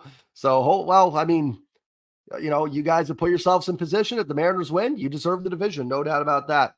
Fans can't fall for the same old rhetoric we tried. Yeah, they do. They have to. They've got to go out there and get it. They can't keep putting the Band-Aids on. They've got to go get difference makers for 2024. Most important offseason in a long time for the Mariners. 1-0 to Cal Raleigh. 2-0 inside. Gotcha. Yeah, okay, same. Tampa Bay beats New Orleans. Hopefully the Colts can beat the Rams. Keep those NFC West teams losing, and hopefully the Cardinals beat the Niners. I doubt it. 3-0 to Cal Raleigh.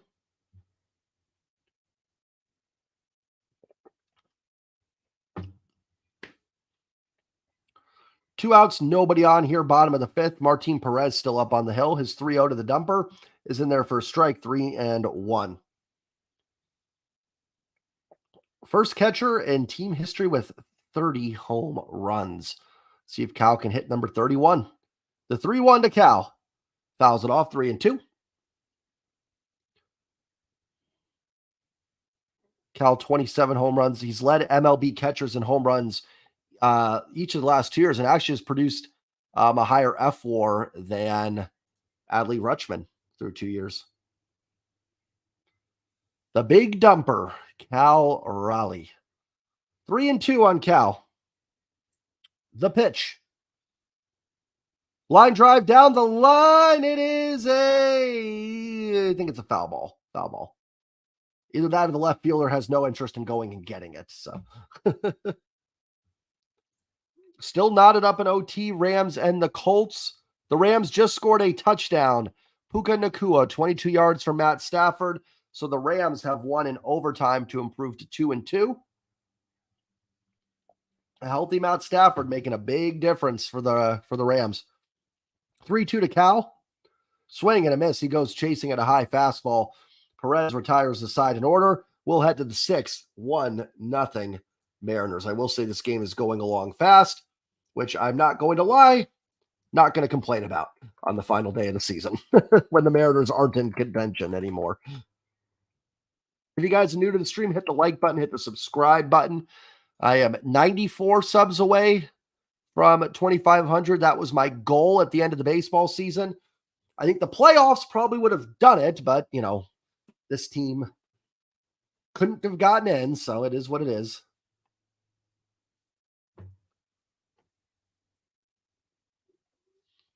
Washington and Philly go into overtime, all knotted up at 31. The Eagles and the Commanders. So the Rams do officially win, I think. Yep. Rams win. Colts fall to 2-2. Rams improve to 2-2. Broncos get their first win over the Bears. And we're about 2 minutes away from the other late game starting. Commanders will get the ball first in overtime. Question for me: should the conversation new manager happen? This is failed season. They have everything in the lab at one point.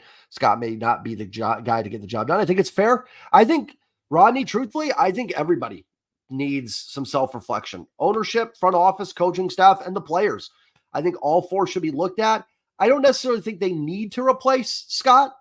I think managers are kind of all the same to an extent, but Scott's like his best trait is motivation, getting this team ready, and they were not ready in September. They did not play up to their standards. I don't think Scott will be gone, but I think it's fair. I won't question anybody asking it, essentially, but I don't think they necessarily need to. I think they need talent. I think talent wins, and this team needs some talent infusion. Too many games of Haggerty's Moore, and Dylan Moore's a fine role player, and Haggerty actually had a nice September, but too many games with lineups that just aren't competitive enough. And too many platoons. They need more everyday players, in my opinion. Here is Evan Carter up high 1-0. I'm not against some platooning. It's going to happen. But they need more everyday guys. So I think it's a fair talk, but conversation. But I think Scott's okay. I'll get into all of it, though. I'm going to have an off-season video, and I'll dive more into all that once the season's over and I get my zen and everything back in line. Think about starting Kirby over Castillo. Fire Scott, hire Girardi was run out of Philly, though. I mean, Girardi's kind of, that's my thing. Like, Girardi would have the same stuff that Scott does. And starting Castillo was fine. Castillo, Kirby were going to start the last two regardless. So it doesn't really matter where you started them. You had to start them. So I don't think, that would have changed anything. Castillo's got to be better. Like, some of that needs to be on Luis Castillo. 3-0 here from Kirby to Evan Carter. That's in there for strike. Like, it's okay to blame Luis Castillo for pitching poorly yesterday. He did. Same talking points over and over. This team is well, that's what I was saying. Like, that, if that's his main thing, then September was just not acceptable. It's even so many times look like, but some of that's on the players too, right? Like, Scott deserves blame. He's the coach, the manager, but the players have to play better too. Yesterday, why Luis Castillo's got to play better. And if these guys can't play better without being properly motivated, then that's on the players. Like, these guys are at the pro level. I'm not saying Scott's perfect. I think he has some tough in-game decisions and stuff that he's made. But for the most part, I think this team is Carter swings and misses strike three. This team needs to have more talent. It needs a talent infusion. There's a good core here, but there needs to be more everyday players and maybe another superstar or two to pin with them. Whether that's trades, free agency, whatever, they need to be better. Here is Marcus Semien. That is in there for a strike, 0-1.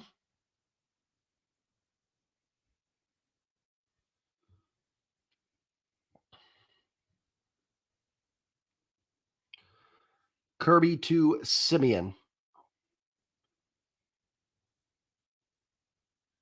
That's outside, 1-1. Biggest promise here pitching. A lot of two strike, Dan. I think you meant to say two strike, but maybe two out as well. Yeah, I mean, just a lot of the pitching, honestly, in September was a problem. The starting pitching was not very good this month. Just kind of a all-around team collapse. The 1-1 from Kirby to Semien swung on and missed 1 and 2. I don't know if the mayor simply being married to lefty right is always the best option. Sometimes, yeah, I think for sure there, Trevor. I think Scott probably goes a little overboard with the platoons, for sure. I also think there's reason for them as well. Like, I get some of them. Semien fouls back. And that's kind of one of my points. Like, they have so many platoon players. You need some everyday guys. Like, it's okay to have a couple of them. Like, I'm all for Josh Rojas being on this team next year. He should be. I'm all for, Canzone or someone still being there, but you've got to have more everyday players because platoons can be exposed. They can get exposed. You have to do a lot of pinch hitting, a lot of in-game stuff, and whatnot. And unfortunately, it leads to being able to have matchups played against you as opposed to just having that player that can, just plays every day. 1-2 from Kirby to Simeon. Comes set the pitch. Fouls it off.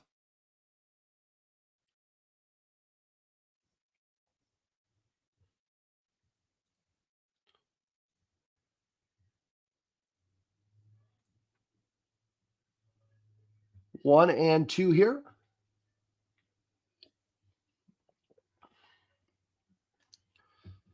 Kirby to Simeon, the 1-2 is outside 2-2. I mean, it doesn't help. It would have been better to make the playoffs and pitch it to them that, hey, you can put us over the top. But I don't necessarily think it will prevent it. I think you can hopefully pitch him on, hey, you can be the guy to put us over the top here, 3-2 and whatnot. We'll give you the contract and everything, and then you can pitch in 2025. So we'll see.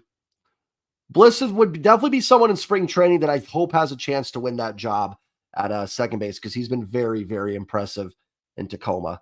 3-2 from Kirby to Simeon. Then there's strike three call. Nice pitch by George Kirby. Yeah, I agree. I don't so much think they need to necessarily play small ball, but they need to cut down. They've got to listen. Their roster is filled with strikeout home run guys. They could use a couple contact guys to offset the home runs and the strikeouts. I don't think you necessarily have to play small ball, but you can use some guys that put the ball in play a little bit more. And I think that's what you're referring to. I agree. I think you could use a couple more contact guys in that lineup to offset all the strikeout guys that they have right now. Their team is so streaky. Like Teoscar Hernandez is a good example of that. 1-0 here on Corey Seager.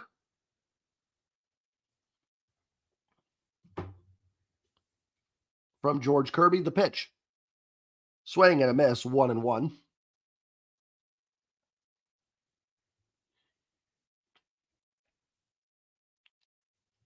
Kirby's been extremely sharp today. The breaking ball looks really, really good. 2 outs, nobody on. William, I agree. I think Ohtani probably ends up with the Dodgers. That'd be my guess. 2-1 to Seager. That's where I would put my money on it. I think the Mariners will be involved. We'll see. We'll see to what extent. 2-1 here from Kirby to Seager. Swing and a miss. So Tom, another breaking ball. 2-2.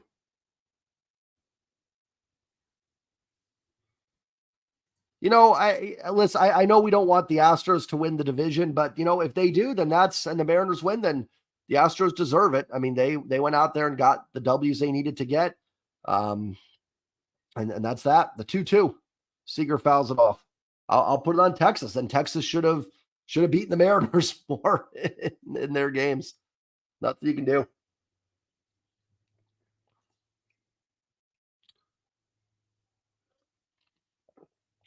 2-2 here from Kirby to Seager.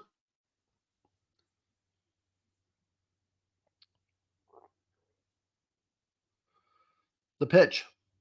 Grounder in the hole. Rojas has got it. Flips it over to Ty for the out. George Kirby, fantastic through 6 innings, 6 shutout innings. We will head to the bottom of the 6th, 1-0. Mariners.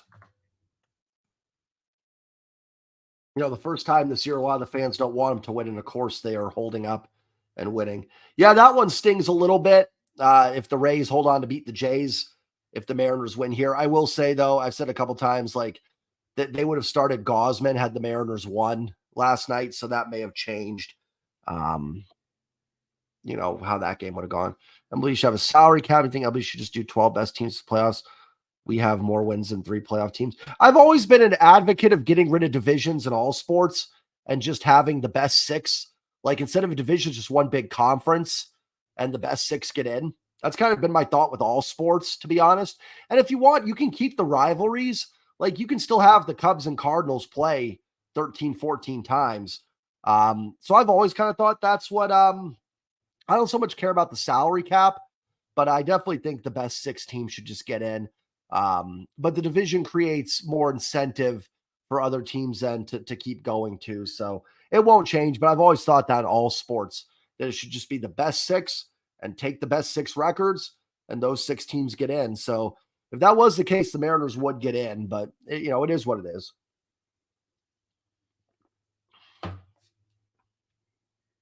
The Cubs, who were eliminated yesterday, trailing 3-0. The Cubs had a Mariners-ish type collapse. The Bears have not won a regular season game in a year, and Brock Purdy has still never lost a regular season game as a starter. Crazy. If you guys are new here, hit that like button, hit the subscribe button for me as well. The season coming to an end here. Again, having Cooper Kupp. That's true. Is Kupp back? Did they get Kupp back today for the Rams? But Stafford looks good so far. Geno swings and misses 0-1. From Martin Perez, still in the mound. That's outside, 1-1. Last few at-bats for the Mariners in their season coming to an end here. The 1-1 to Geno. Geno with a drive into right field. Garcia goes back, makes the catch, one away. One down here, bottom of the sixth.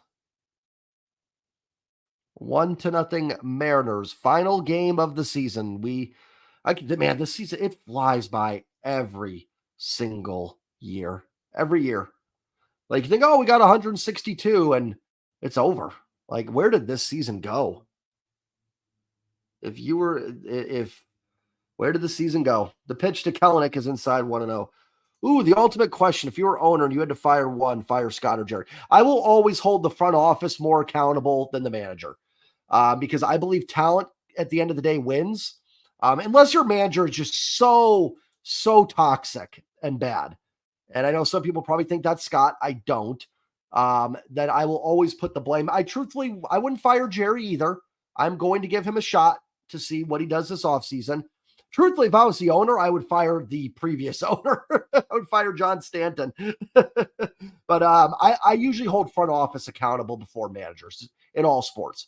I think the front office is the ones that put the team on the field. The managers and coaches are responsible for sure. Kelly takes it 2-2, but I'm a firm believer in at the end of the day, front office should be more available or should be held more accountable for not reaching those results. Fire Jerry, yeah, exactly. Then you're going to get it. You fire Jerry, it's going to lead to a new manager anyways. So, I mean, I guess to answer that question, that would be both. Gotcha. I was lucky. Oh, that's awesome, man. I definitely is. I am in spring training territory. So I don't appreciate it as much as I should as Kelenic strikes out. But I always try to get to a couple games with the family. Yeah, big country. That's exactly right. I mean, they're essentially the same person. You fire. I mean, if Jerry's fired, he's not going to be. If he is, then Scott's gone too. I still think hitting coaches. But see, that's the thing, Kevin, where it's like, is this on the hitting coaches or just not good ball players? Like, these guys have all been in the league for a long time. Like, you shouldn't need a hitting coach. The hitting coach for younger guys makes sense, but like Ty France shouldn't need the hitting. He should just be better. You know what I mean? But I mean, I'm not saying hitting coaches don't deserve to be fired sometimes as Ty hits a fly ball in the center field. Right there to make the catch, blocking the sun is Taveras for the final out. Yeah, if Jerry's fired, Scott would be fired. GM, like Williams said, a GM's going to bring in their own guy. It's not going to happen. Jerry's not going to be fired. I don't think Jerry should be fired, but I think he's got a big offseason ahead of him. The problem is too, it's hard to say who's all holding who back. Is John Stanton holding Jerry back? Is Jerry holding Scott back? Is Scott not being a good manager holding back the front office? Does Jerry have blank checks and he just doesn't know who to sign? I mean, as much as we jump on John Stanton, and I will, what if Jerry's just not targeting the right guys? I mean, apparently they offered contracts to Chris Bryant and Trevor Story. That would have been a disaster. We'd be worse and we'd be tied to two terrible contracts had they gone out and done that. So, it's really hard to say like chicken and egg. I tend to put more of it on Stanton. But who knows? Maybe DePoto just doesn't have a good eye for free agency. Boston no hitting the Orioles. That'd be a great finish to their season. A disappointing season for the um, Red Sox. I don't think he'll get in trouble. I mean, he already apologized, which he did not have to do. I think Cal's 100% correct. The only thing I will say is I wish Cal would have added that the players needed to play better. I feel like we're getting a lot of letting the players off the hook in September, and they were awful. Luis Castillo's last two starts were not acceptable. I'm not saying get Castillo off the team or anything like that, but he has got to be better. If he performs in both those games, maybe they win. I wish Cal would have added that, but everything else, I think Cal is spot on. And I don't think he'll get in trouble for it. I don't think they're that petty to do that. But we'll see. Jerry got rid of Seawald for Rojas, but at the wrong time of the year. I don't necessarily think. I think the Seawald trade was still fine. Rojas has given this team a huge boost at second base that they wouldn't have had without the trade. And I don't think the bullpen was. They had some blow-ups, but it wasn't anything that I think just Paul would have prevented. So I think the trade, I would have done the Seawald trade again. The issue is they did that and then they didn't go out and do anything else.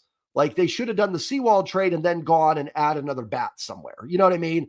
Like that's kind of what they do. They seem to do this really well and then they stop.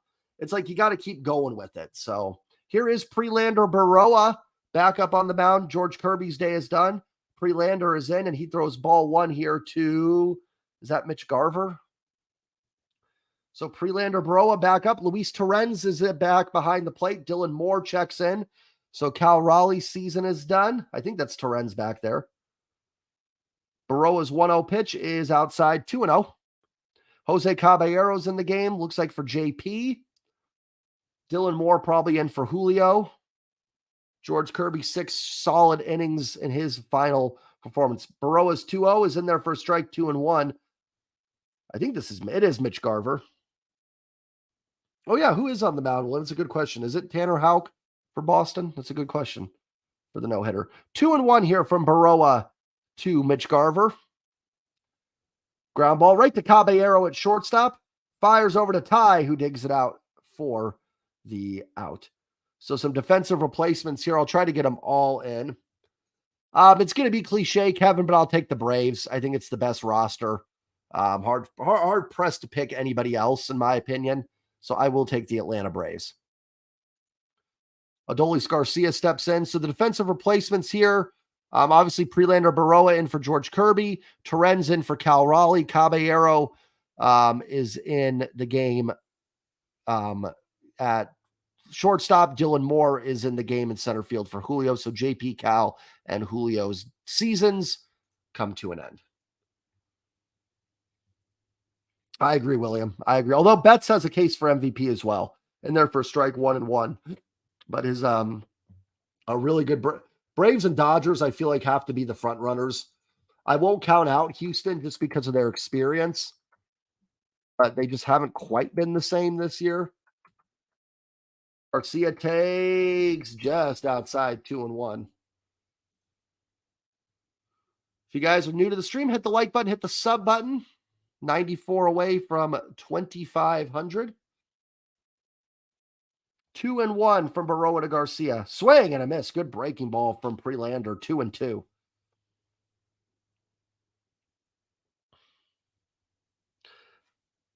It is, Big Country answered it. It is not a very good free agent class. It doesn't mean there's not people out there that can help, though.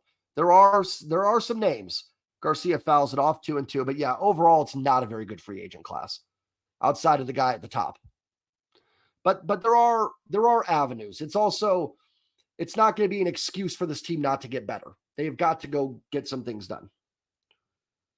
Hannah is going without Atlanta to win it. Strike 3 called on Garcia. Do you think? I don't think Marco will be back. He is under contract, Kayvon, but he's expected. I think he gets like a $6 million raise next year. I do not expect Marco to be on the roster next year. If he is, it would be maybe in the bullpen, but we'll see. But I would guess he's not on the roster. Here is Nathaniel Lowe. 2 outs, nobody on.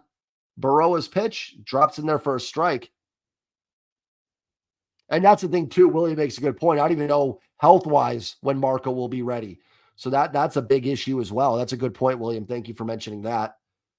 The 0-1 to Lowe. 99 just misses outside, 1-1.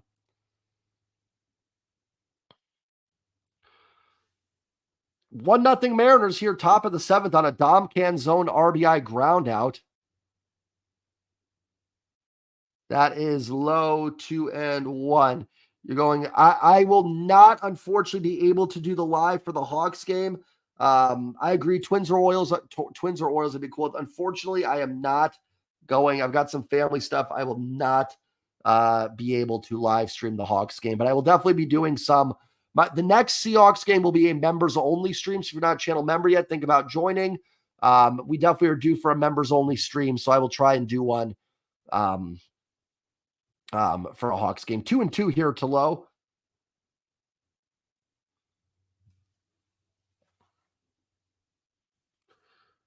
Two and two from Burrowa to Low. The pitch in the dirt with the breaking ball. 3-2. Impressive inning from Prelander Burrowa. I will say that. He's looked sharp.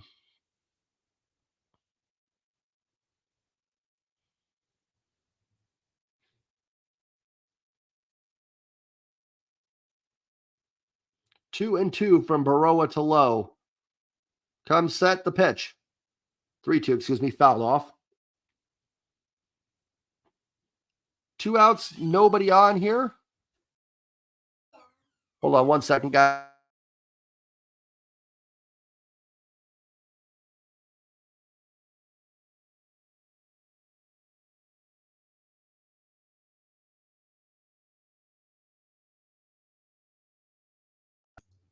And Burrowa gets out of it. I did not see what happened. I think a strikeout, and that will retire the side. A nice inning for Prelander Burrowa. And it is 1-0 Mariners heading to the bottom of the 7th. Thank you, I really appreciate that, man. Thank you very much. And thank you for all your support, for being a member and everything you've helped out with the channel this year, my friend. I definitely appreciate it. That's how I look at it. This season's been tough, but it's been a win for me. This has been a great season. It's unfortunate. It would have been a lot of fun to do some playoff games. But unfortunately, it shall end today. Good year there. Oh, yeah, for sure. Kevin, I agree 100%. Like, listen, I know looking back, they did not do all they needed to do in this offseason. But, like, Colton Wong should not have been the worst hitter on the planet either. Like, they did have some bad luck. A.J. Pollock has mashed lefties in his career, came here and did nothing. Just let my dog out real quick, guys. So, I mean, they have had some bad luck, but they need to get some guys that are just a tier above that can overcome that, in my opinion. He's pretty good. No, I guess. Okay, yeah, I think Cup is a couple weeks away for sure. That's gonna be it. The Rams that Rams loss for the Seahawks is looking not quite as bad because that team looks decent. Austin, how you doing, my friend? I am gonna root the Phillies for my wife. She is a Phillies fan. Thanks for joining the stream, Austin. So the Phillies, wouldn't mind seeing the D-backs for Paul being good. That would be pretty cool to see. South Mariners don't play in the Kingdom anymore. No bats want to come. Yeah, that's definitely a case I think, Kayvon, to be mentioned is. But I think if the team's good and you can talk to these guys, I think you can get guys to come here. I agree. Big country. I think that's the biggest issue. They need to go get a more proven DH. I get what they were trying to do. Hold on 1 second, guys. I'm sorry.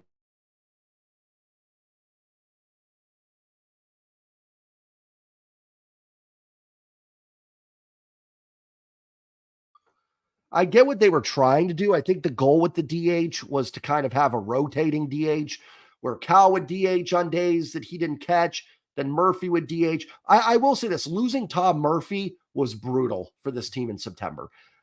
We talked about the injuries. That was a huge, huge loss for this team in September. That'd be cool to see Swanson. I don't have anything against the Jays. That'd be fine with that. We'll try to get Ohtani. I hope so. I don't know. I feel like he'll end up as a Dodger, but I'm all for it if they can make it happen. Yeah, I didn't really get why they went away from Swanson so much in the playoffs last year. They said they had something analytical about it, but I have no idea what it was, because the one inning Swanson did pitch in the postseason, he was fine. So I don't really know what the issue was there last year. Bottom of the 7th, we go. 1-0 Mariners.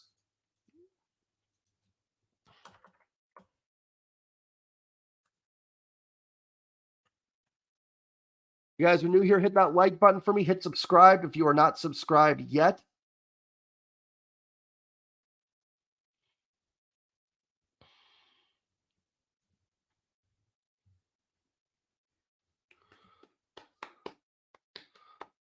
Seventh inning stretch. The season is coming to an end, my friends.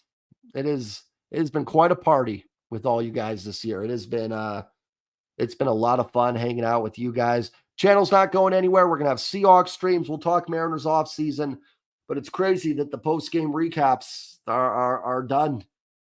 Here is Martin Perez against Dom Canzone. He takes a strike one. Every four Mariners play the lefty offense. He's got to trade this. It is. The only one I think is Chris Flexen that did not make it. The 0-1 to Canzone is outside 1-1. But yeah, Seawald's in, Swanson's in, Winker's in, Toro is in. I'm missing somebody. The 1-1 pitch to Canzone. Swanson, if I didn't say him, is low 2-1.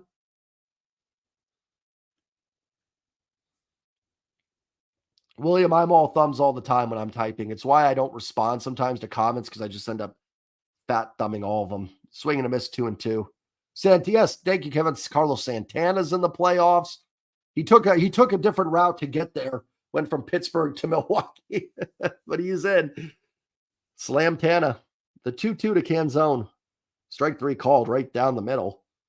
One down here, bottom of the 7th. I agree, Kevin. I agree they missed Santana. Mike Ford gave them a little bit of it, but Santana had enough clutch hits, and I think they missed him in the clubhouse.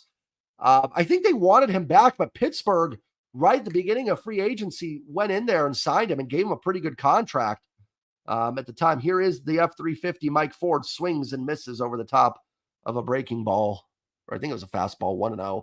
Niners up 7-0 on the Cardinals. Thank you, man. I really appreciate that, Austin. That it honestly, and I know I repeat it, but it really does mean a lot to me. So I hope you enjoyed the season. Thank you, man, for being a part of it and joining me in a lot of these. So thank you all. You guys have made this season very, very memorable for me, no matter what the outcome is. The 0-2 to Mike Ford. Swing and a miss, strike three. Two down here, bottom of the 7th. Certainly not the most thrilling game in terms of runs scored for the final game of the year. Geesh, 1-0 on a little dinky ground out. Thank you, Austin. I appreciate that. From Dom Canzone. Austin, I agree 100%. This roster can win. This is a good team. They need a couple veterans and a couple proven guys to put them over the top. I've seen some people talk on like Twitter about tearing this down. I don't see that at all. Logan Gilbert, George Kirby, Castillo, the last two starts notwithstanding, Munoz, Brash, Julio, Cal. There is enough here that this team can win. This team can win, but they've got to be willing to do kind of what Texas did. And there's a good farm. The Mariners farm system looks solid. Go out and make some moves. Look at what the Rangers did. I think Robbie Ray will be back. I think there's only a player opt-out. And I think if he can go back May, June, I think that'll be a nice boost as well to the rotation. The 1-2 from Perez to Rojas. Grounds it foul. The pieces are here. They've just, and I've defended them, but I've defended this front office. I've seen the light. They have got to spend some money. They've got to go get some guys to put this team over the top. Yeah, I agree, Kayvon. I don't think it's going to work out with Evan White. I feel it's such a shame because, man, with Ty struggles, would have been interesting to see Evan White get a shot this year, but it just hasn't happened. And they need proven guys. They don't need. I'm not saying you don't give some prospects a chance. Like Ryan Bliss would be interesting to see, but they need to go out and get guys that know how to win. That's inside 2-2. I'm not just saying guys have been on World Series rosters and that's it. I'm just saying guys that are good players, that have track records, that have been on some winning teams, that can help put this team over the top. 2-2 from Perez to Rojas. Grounder right back to Perez, drops it, stays with it, fires over to first in time to get Rojas. Yeah, Bell would be someone. I'm going to look through all the free agents and see. Bell would have been a nice addition this year, truthfully. And I get it. Like some of these guys, listen, like I've seen some Mariners fans say Cody Bellinger, and that would have been great. But Bellinger was coming off like a dreadful season. Even JD Martinez. JD Martinez was bad last year. He's rebounded this year. So there are some guys it's easy to say in hindsight would have been great additions. And I didn't expect Colton Wong and AJ Polk to be that bad. But it's time to get proven guys, like just guys that have constantly are putting up good number, whether that's through trade, free agency, I don't care. Get better players. Put this roster over the top as best as you can. Nothing can guarantee a World Series. You could go get Ohtani, Trout, Soto, whoever, Gosman, Garrett Cole. You could go get the best players ever. And it doesn't guarantee a win. Like you can never guarantee yourself a World Series. But man, put it in a position where anything World Series that's not a World Series is a disappointment. Flick, are you talking in terms of the game, or were you talking to someone else in the chat? It is 1-0, top of the eighth. Oh, I'd 100% do it. Like even if Trout played 95 games, that 95 games of Trout is enough. I truly believe the core is good enough to go over the top. You just need those pieces in there to help it. That would be a great one. I'd be all for that. I don't know if the D-backs are going to do that. Trades are always hard, big country, because it takes two to tango. So, I certainly would absolutely love that. I don't know if Arizona's willing to do that. It would just depend on, the price and everything. Don't think if he gets traded. Yeah, no, he that won't happen. He won't be a Mariner. But yeah, 100% I'd be all in for that. Yeah, Crawford, Julio, and Cal, I think just last game took them out for defensive replacements. So Terens is in. Caballero and Dylan Moore. Nothing injury related or anything, just them coming out of the game.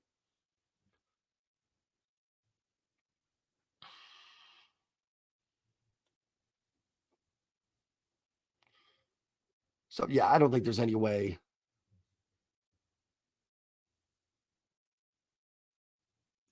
Who's it to? Well, I don't think it's just taking them out. It's been a long season, so I think they're just coming out and getting the last few innings off. I don't mind. I don't even care if they didn't play today, to be honest. Strike one from Trent Thornton, the new pitcher, into Josh Young.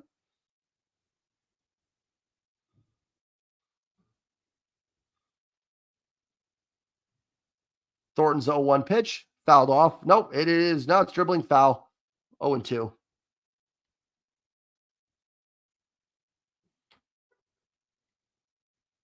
Top of the eighth here. Mariners 6 outs away from a win.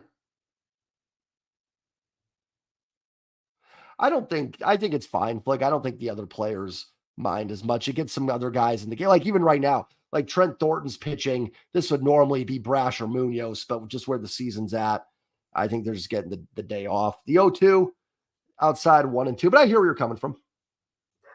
Your thoughts on Cal's comments? No, you're fine. Totally fine with Cal's comments. I think he's 100% spot on. I don't think you need to apologize. The only thing I would have said if I was Cal, I do think he should have added Thornton's 1-2 is outside 2-2. I think Cal should have added that the players should have played better as well. I do think he should have added that, and despite all that, we were right there and we did not perform up to our expectations. That's the only other thing. But other than that, Cal was 100% correct. I just strike three called Thornton right down the middle of the young. I think he should have had the players because I don't think the players should be absolved from their poor play down the stretch. Yeah, agreed. I don't think this team needs a teardown. I think it's there. It's going to be tough. It's going to be tough, but I think they can get back in it. I mean, I get where you're coming from, Flick. To each their own. I won't argue it. I get where you're coming from. I understand. Like, hey, you weren't good enough. Finish this. I hear you, man. I hear you. That's ball one to Jonah Heim. Maybe I'm just in the mode of I don't really care at this point. 1-0. That's a Jonah Heim from Trent Thornton's outside 2-0.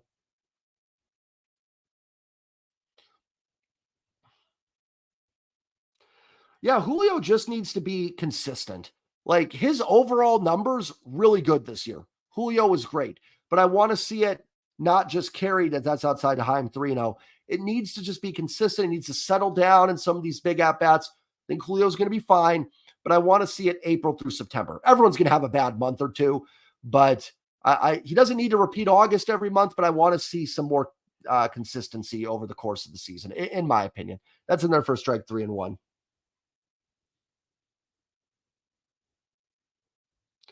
He didn't throw Rojas and Canzone under the bus, and I don't think he meant to.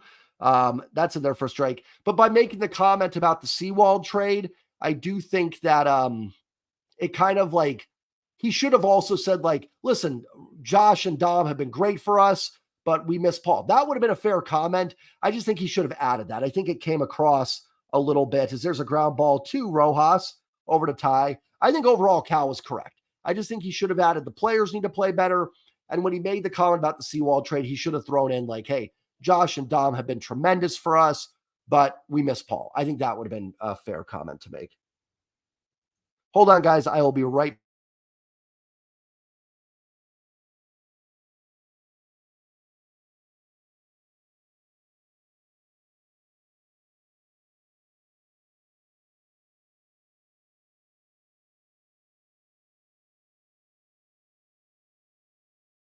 Sorry about that, guys. Last game of the year. Everyone's a little bit dealing with stuff. Taveras grounds it to second. Rojas scoops it, throws to Ty for the out. Nice inning for Trent Thornton. We'll head to the bottom of the eighth. Possibly the last licks of the season for the Mariners bats. They lead it 1-0.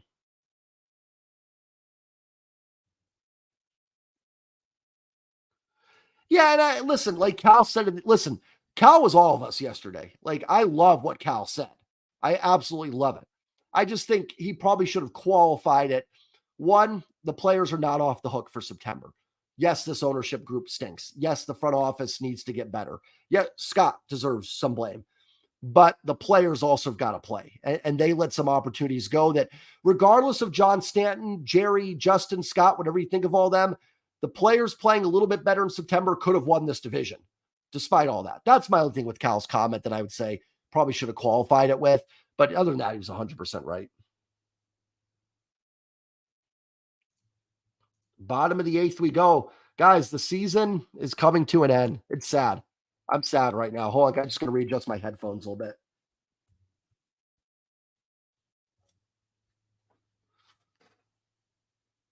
I am sad that the season is coming to an end. I'm going to miss you. Well, we're not miss you guys. We're not going anywhere, but going to miss doing the streams. I hope you guys will join me for some Seahawks content.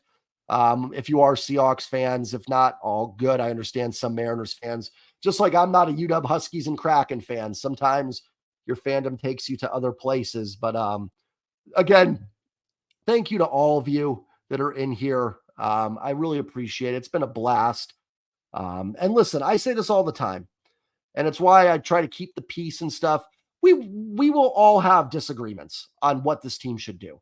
There's some people that are going to say, like, fire Scott, fire Jerry. Some people are going to say it's fine. Some people are going to say no, don't need to spend a lot of money, whatever it may be.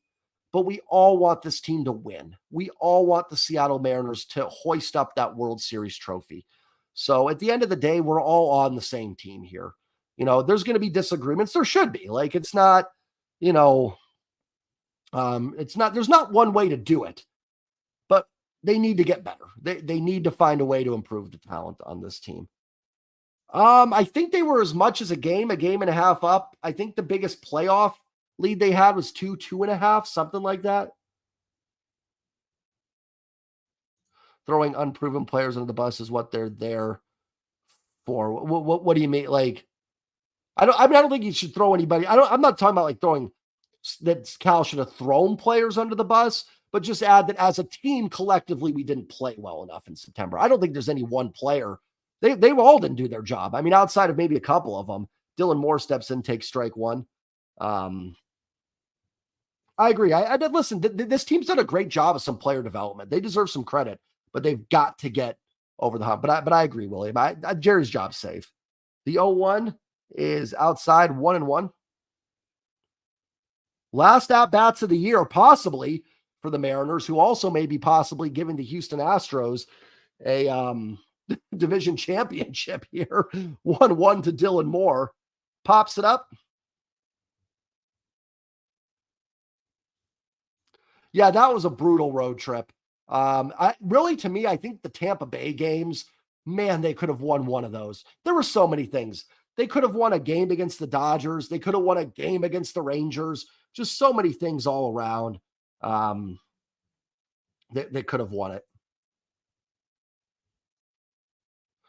And that's the thing. There's games in April. We could talk about some games in April they lost that cost them. Here's Caballero, 1 out, nobody on. The pitch is a strike on the outside corner, 0-1. Let's see I'm curious who gets the 9th inning for the Mariners. Wonder who's going to pitch the 9th. Wonder if it's Dominic Leone. That'd be funny. The 0-1. Caballero takes it for a strike, 0-2. Yeah, the National Series. Isaiah Campbell's going to pitch the 9th. That Nationals game, they bases loaded, nobody out. The Angels game, they had that. So many things we could look at. The 0-2 to Cobby. Swing and a miss, strike 3.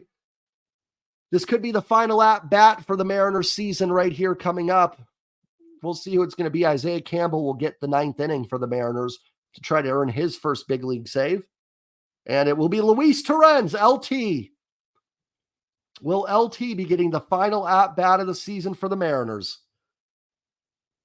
Hernandez comes set. The pitch to Torrens is outside 1-0.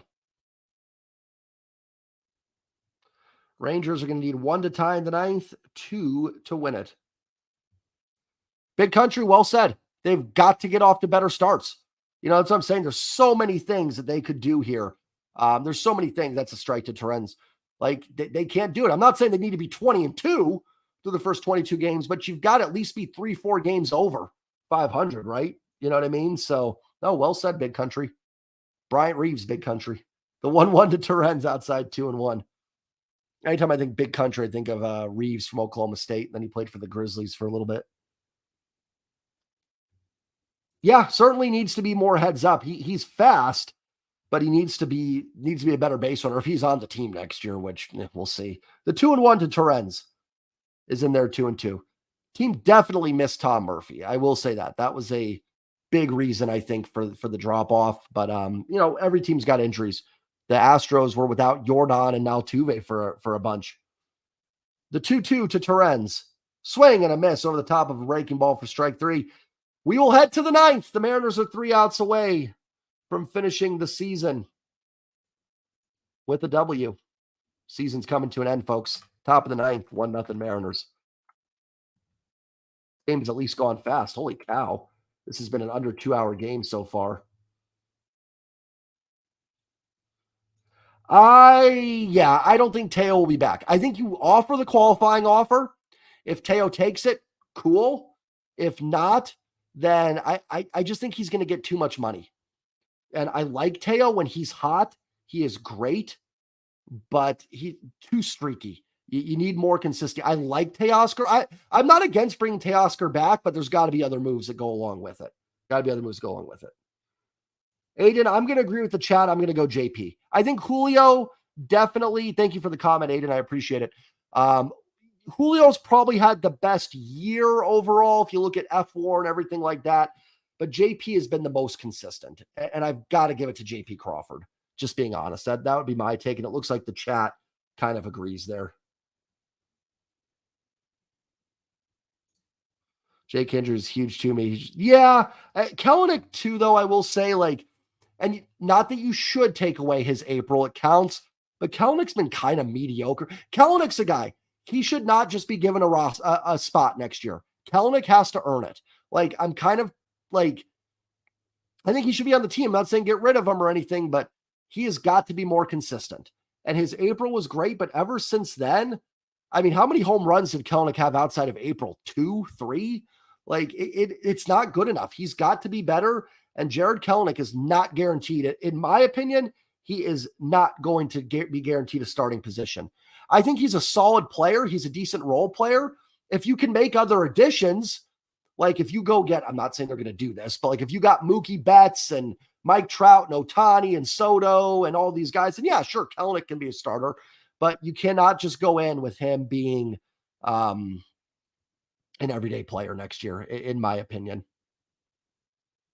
They could trade Kelenic also. That's a good point. I mean, he's still young. This is not me giving up on Jared Kelenic at all, but we need to go win. This team needs to win. And Jared Kelenic has not proven yet, in my opinion, that he is an everyday major league player. He's gotten better. He's shown improvements, but it's time to go win. I'm not sitting around anymore waiting for young guys to show it.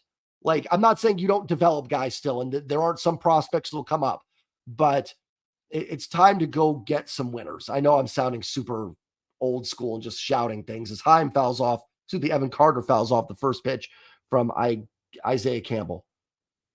William, and I like Kelenic. I think you can make him work on this team. I just don't think he should be guaranteed a starting role next year. Here's the 0-1 from Campbell to Carter outside 101. Teo should not play off him when he comes back. It's past me. Yeah, it's weird because he's got like good speed, but he has some definite boneheaded plays. I don't think Teo will be back. The 1-1. Carter with a line drive into right field for a base hit leadoff single. For sure, William. And listen, like I'm not, I guess my point wasn't to say like get Kelenic off the roster. They should not be going in next year saying, yep, Jared Kellenic's necessarily one of the guys.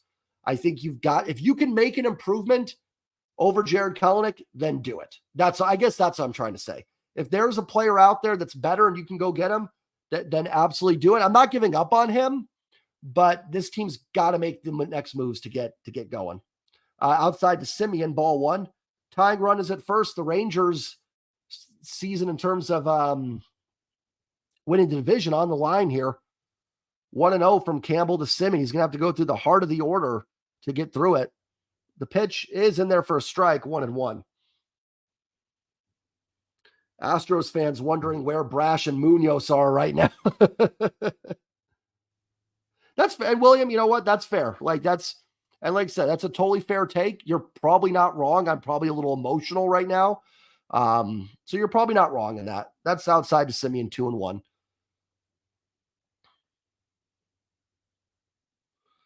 It's probably a very fair point. I'm just, what can you do to get this team over the top? And if that means that you've got to do, something, then see what happens. 2-1 from Campbell to Simeon is low. 3-1.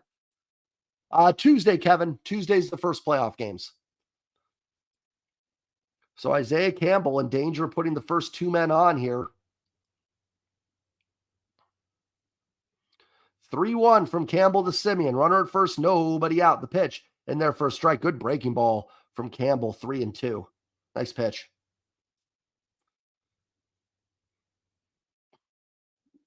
Isaiah Campbell looking for his first big league save, I believe.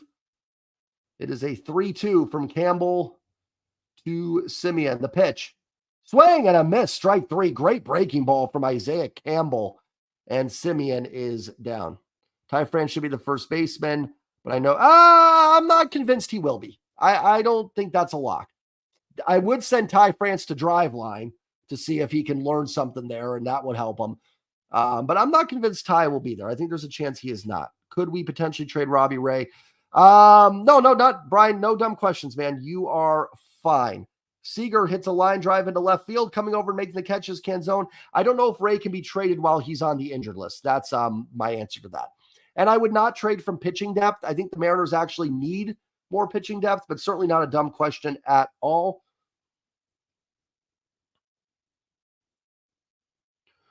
Well, then the Rangers, Kevin, better hit a 2-run home run here because the Mariners are about to win this one.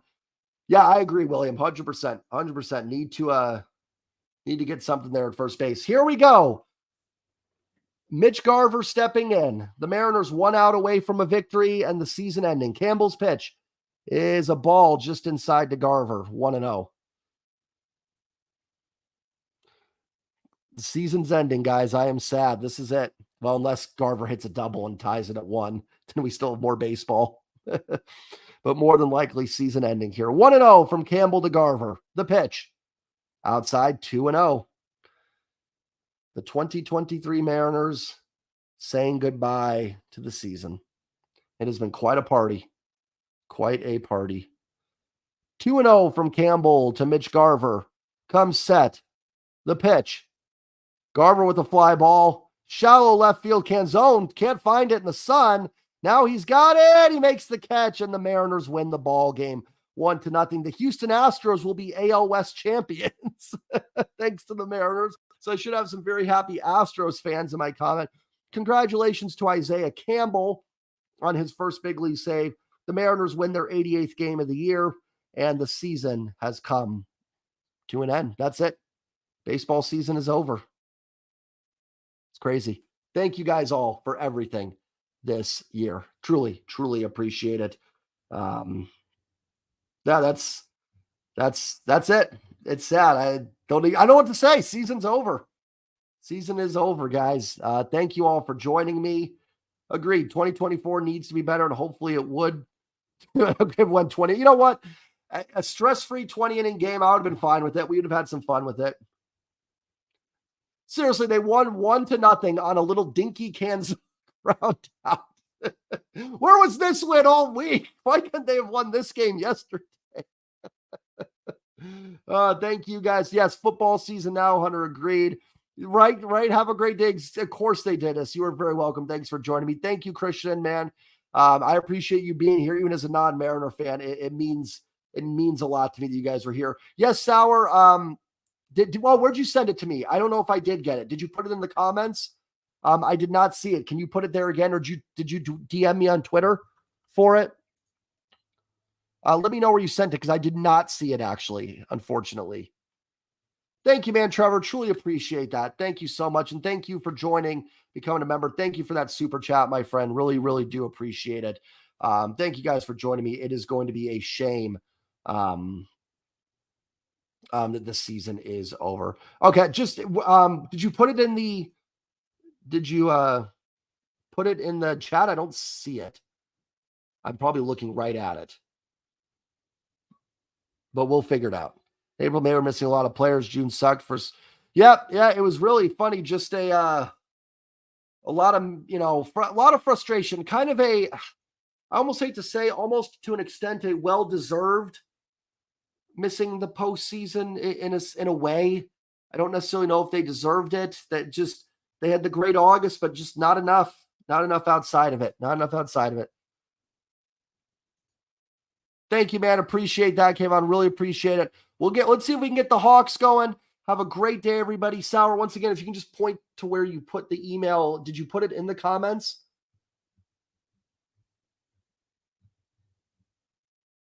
I just want to make sure I get that before I end the stream so I can email you about the contest.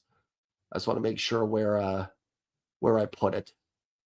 And then I will get out of here. My post-game video will be coming up. Thank you so much, Hannah. I really appreciate that. I've enjoyed having you here. Thank you for all you've done with the score updates. It has actually helped more than you know, because I love keeping up with the other games as the season goes along. So just want to, thank you for your contribution here as well. So thank you guys again. If anybody has any questions or anything before I get out of here, go ahead and bring them on, and we can go for it. Sour, I'm just going to put my email in the chat, and just shoot me an email, man. I don't care if people have my email. You guys can email me. It's already got so much junk email in it. So, Sour, there's my email. Just shoot me an email, man, and I'll get everything out to you. So hopefully you see that comment there, Sour, and just shoot that over to me. So thank you, man. Thank you, Hannah. I appreciate that. Thank you very much for everything you've done. Sorry, guys, trying to keep up with the comments here. Friends close, enemies closer. Well, we helped the Houston Astros. So we definitely kept our enemies closer. So you're welcome, Astros fans.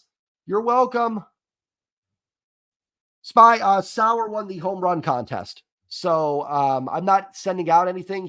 But he won the home run contest. So he's going to win the prize for the home run contest this year. So thank you, guys. I'm going to get my post game up. Astros fans, you're welcome. Have a great night, everybody.